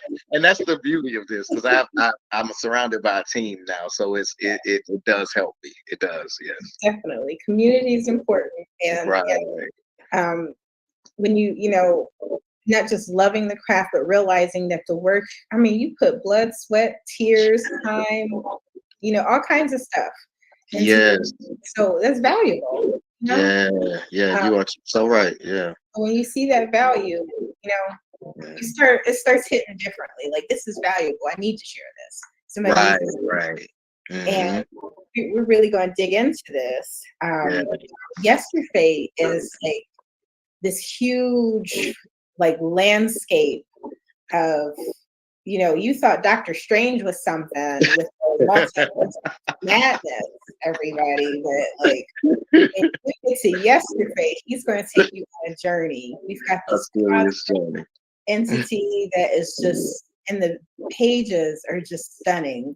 Thank But I you. could gush about it all day. I am a fan girl, but tell us about Yesterfate. First, though, tease it in 3 words. Tease your story in 3 words. Oh, that's a great question. In 3 words. Mhm. Ah, Um,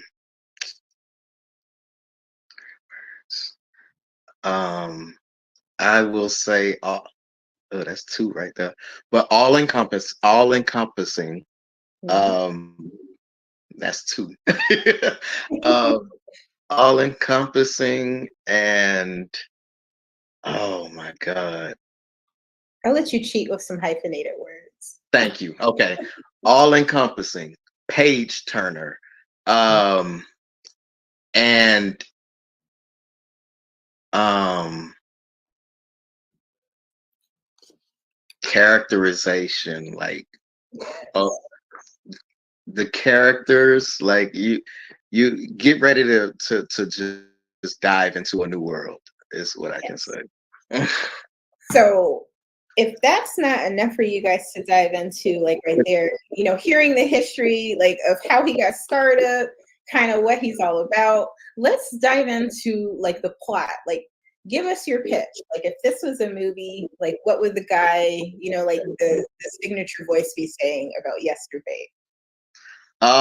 Okay, so basically, um, as far as issue 1, the comic, when the dastardly and un, I'm having a hard time over my words right now, but when the dastardly Scarafin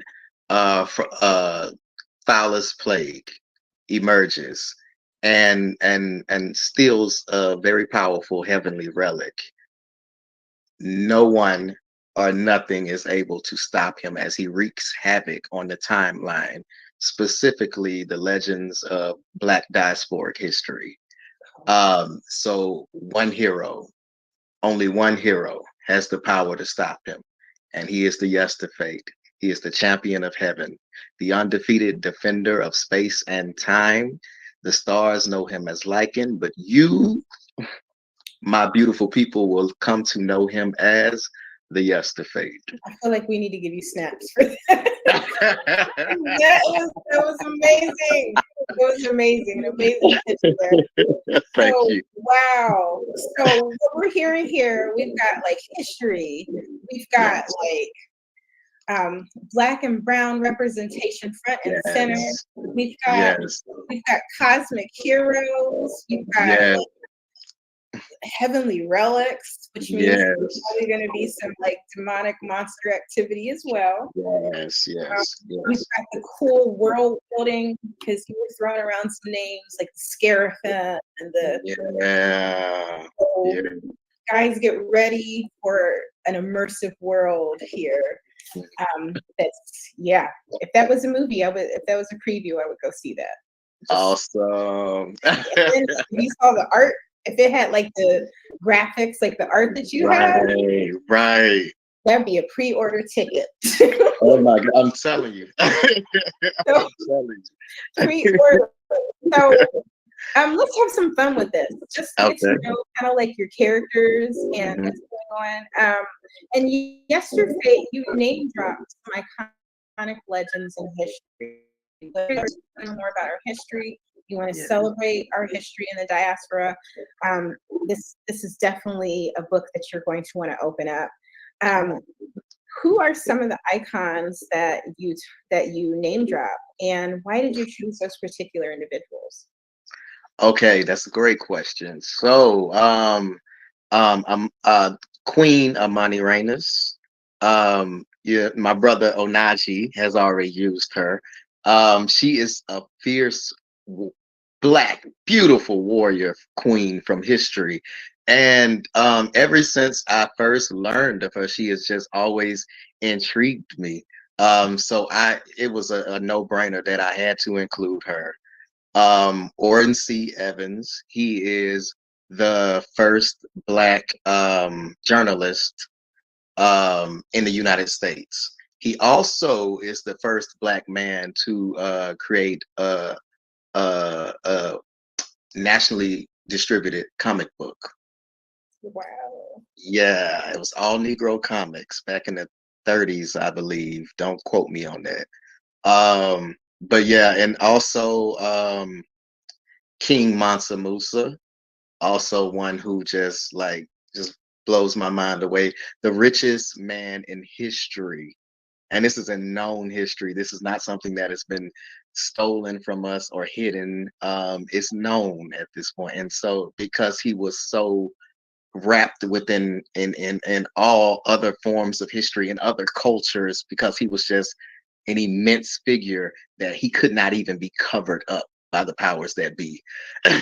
So yeah. And of course I reference MLK. I reference Mandela. I reference and then one of our stars is the late great Harriet Tubman. Yes. So you guys want to check that? You want to check it out? There's some name dropping now. I gotta ask you this, because a lot of our concrete creators, they find some level of inspiration in music with notable artists, like our amazing Lonzo Starr. He talks about his song about Clark Kent and Superman. Yes. So his songs kind of inspired or show some love, and then we saw some of the variant covers that were kind of inspired by musicians and things. Yes. So if you had to describe the vibe or the feel of Yesterfate as an iconic musician or performer, who would it be? Ooh. Iconic musician. Oh, that is so a good question. Um, okay, so the dynamic of the Yesterfate as a character is he's a character, he's a conflicted character. He has a dark side and he also has a side of goodness, a benevolent side. Um, um, so if I had to choose someone, I'm trying to think. It would have to be a controversial figure, someone who's a controversial figure, but also philanthropic. Philanthropic. Oh, that's such a good question. Um, uh, I, someone from any era, anytime. Any era. Whoever you feel would be a good inspiration or a fit with yesterday. You know what? The late great Michael Jackson. You know, king, you know, a savior, someone who's done so much for his people, as far as, you know, this man was the first person to show black and brown Egyptians. You know, he was the very first person to give us that imagery. But also he's a character who's become marred in so much controversy and not all of his own doing, but just image wise. Yeah. So yeah, Michael Jackson. That's the first to come to mind. That's iconic. That's timeless. Yeah, I can see that. So we could have a Michael Jackson inspired variant cover. That would be cool.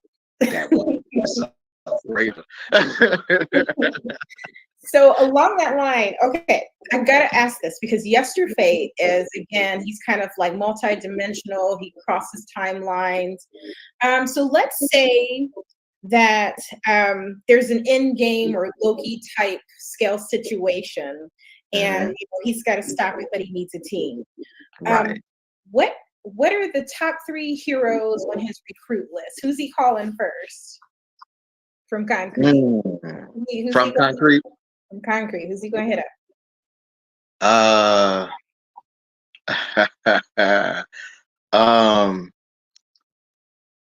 So if it's a big threat, we're talking big threat here. We got to bring out the big boys. We got to bring out Acolyte. Yep. We got to bring out Odina.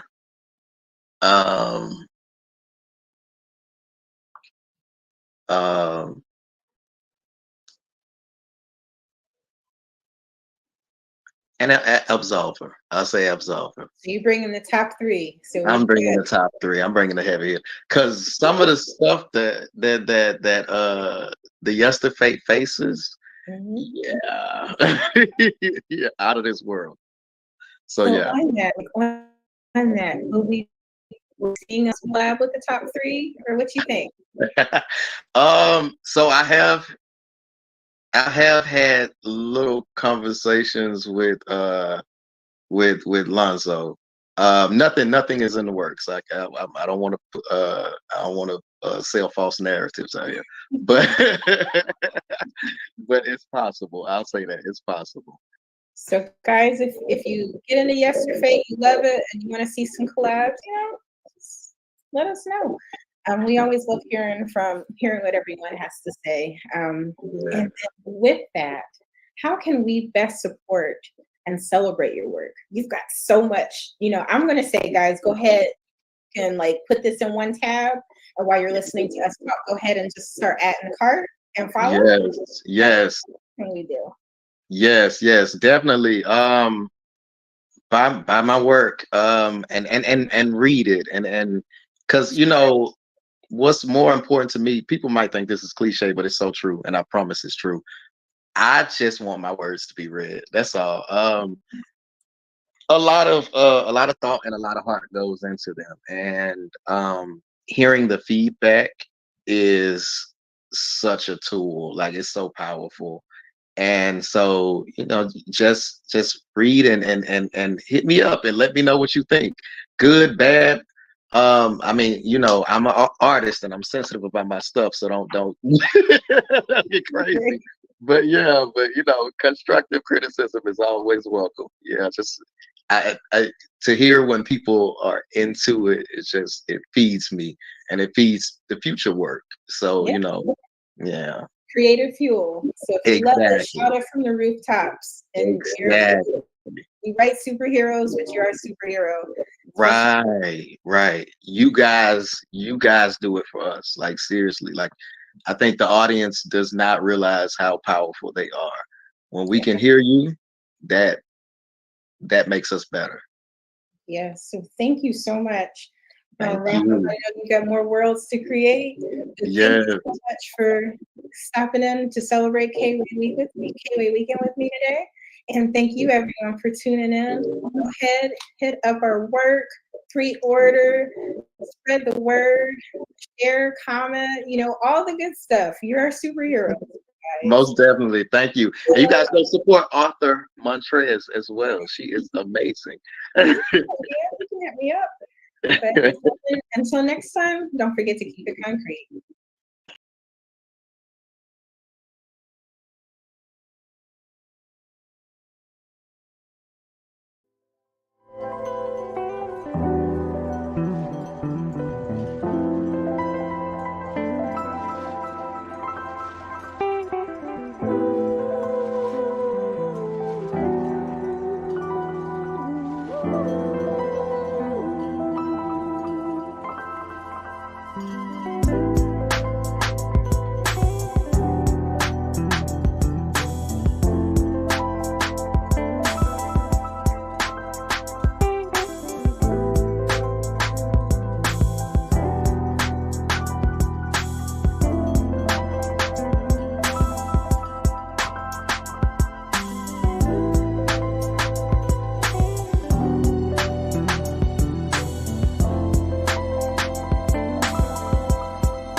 Hello, and welcome back, y'all.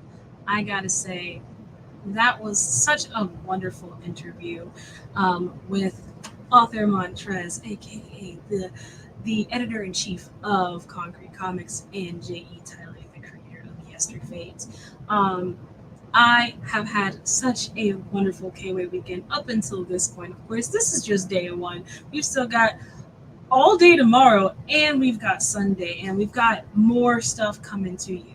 But before we wrap up today, I am going to go ahead and bring back on our lovely CEO Lonzo Star for our last gap session of the evening to depart with you some information, do a couple more ad reads, and then, of course, I know I said at 8 o'clock, but it's 7 o'clock, and I was able to do everything before time. So we can also do our sponsor call. Our raffle call for the evening, so we get to see who won that. So without further ado, Lonzo, are you ready, sir, to join the crew to depart upon your folks? Awesome.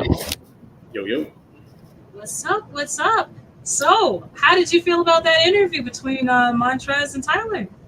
It's no surprise how gloriously intellectual that conversation was going to be. Mhm.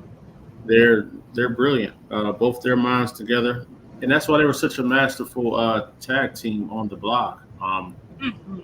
You know, I'm so impressed with J.E. Tyler. He's been doing amazing, stepping into the comic book world, which he said was always a dream to him. So to see him finally getting to this stage, you know, it's truly humbling and inspiring at the same time. Absolutely, absolutely, and you're so right, Matt. Author Montrez is absolutely fantastical. I definitely want to double back to Onaji saying that he loved Jay's team up. I thought I agree. Matt also agrees. I'm just saying it feels pretty iconic to me. What are your thoughts on that? I didn't hear anything you said that involved Odina, but I think everything else was glorious though, man. Oh, Nah, the way Odina's going, she might very well be very cosmic pretty soon. So that's gonna be exciting. You know what I'm saying? That's gonna be very exciting. And Anaji and J.E. Tyler, they absolutely adore working with each other anyway. So I can just imagine what the glory they would bring to the table would be like. Oh, absolutely. As Matt says, two storytellers parting the veil to the creative world, allowing a non-creator like me to peek in. I know, I feel the same way. Truly starstruck when two brilliant minds go head to head. There's nothing you can do but just stand in awe. And I definitely believe that Montrez and J.E. Tyler are those two creative minds. You hit it right on the head, right? Um, yeah, is there anything else you want to say before I get into the raffle and let folks know who won? I just want to say we about to turn up in that Discord. We're about to get real messy, real chatty. We're about to discuss some of these books that we're releasing. Everybody that's been purchasing y'all books on the website, I really appreciate you guys. We forgot to add the shirts, so the shirts are about to be loaded up on the websites now, so you guys will be able to order those. We're also going to be giving some away to some lucky people. So make sure y'all just stay tuned, man. Tap in. Subscribe to the Patreon for $1. You get 50% off of all single issues right now. So subscribe to the Patreon, concretecomics.com. Concrete Comics on Patreon. We got a lot of cool things on there. We're gonna start our creator Q&A. So everything you guys are hearing about today, y'all are gonna get to hear from the creator personally a Q&A about what they got going on. So Absolutely. Of course. Also, I want to mention to you guys, yes, Montrez, they gotta get the shirts. I also want to take this time to call out some of the prizes that we have for this weekend. We have quite a bit of stuff that we're just giving away. All you have to do is literally show up and participate. Pop in those comments, show up in Discord. We are picking people at random to do a couple of prizes. Also, depending on your order, we're doing a golden ticket system. So there is an order that has a golden ticket in it. You just don't know it yet. We're picking a few over the weekend, or the golden ticket shall appear over the weekend. So definitely check, make sure you're putting in your orders if you're looking to support, but that's why you're here, to support, of course. So as you're putting in your orders, definitely check, make sure to check your emails for confirmations, because you might just get a golden ticket in your email. And speaking of giveaways, we're going to do the very first one of the weekend, which is the raffle that we launched in our Discord. So I am going to share my screen here. There we go. We're going to go ahead and do the little raffle here. Also, to the person in our Discord whose name is literally a crying emoji, I'm so sorry. But if you win, I'll make sure to tag you. All right, let's give it a good jolly spin. I'm going to shuffle it a couple times because I don't want to, got to shuffle it. and then we're gonna give this thing a spin. Shout out to the shuffle. Shout out to the shuffle. And the winner is Thaddeus.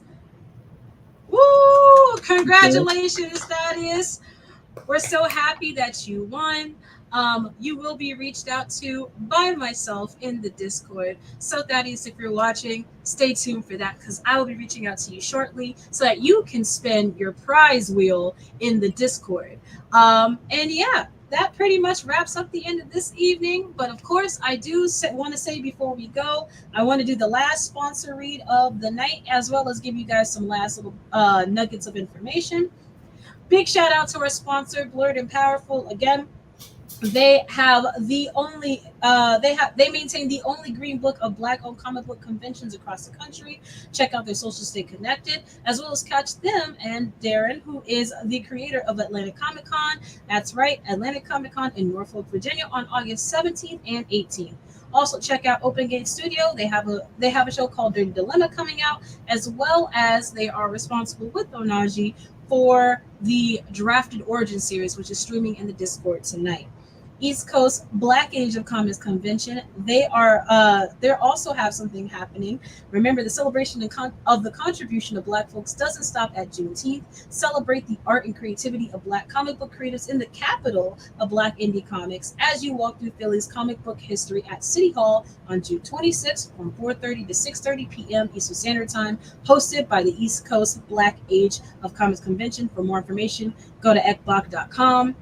And lastly, big shout out to our folks at World at War Comics. They again are lending their platform to us this KWAY weekend, so we're also streaming over there. If you see us, hi, hello, folks over there. Be sure to support the folks over at World at War Comics. They have a comic book out called Kingsville. You can grab your copy of Kingsville 1 and 2 on their website, and they have a Kickstarter for the third one. More information will be dropping tomorrow, as well as our sponsors, Famicon and Nat and Key. Famicon is a collective of independent Black creators, and with the goal of creating and bringing prominence as much positive Black representation and ownership as possible. And Nat and Key Customs is creating fun and stylish fandom-inspired merchandise to represent the nerd in you. Again, without our sponsors, literally this event could not happen. So big thank you and shout out to them. And of course, without you guys, this event could not happen. So big shout out to everybody who showed up to KWAY weekend for day one. We'll see you again tomorrow night. We'll see you again tonight in Discord. I'll hop in there. I'll hop in there for a few hours to hang out with you guys, and then we'll see you again tomorrow at 11 a.m. Check our schedule. It's on our Instagram and it's in our Discord. Thank you guys so much for watching this KWAY weekend. Wanza, do you have anything you want to say before we let the people go? Oh, I'm good, man. See y'all tonight. See y'all tomorrow, 11 a.m. We're turning up, man, the whole time. Y'all know the vibes. Oh, you know the vibes. And of course, make sure to keep it concrete. We out here. Ma'am. Yes, ma'am.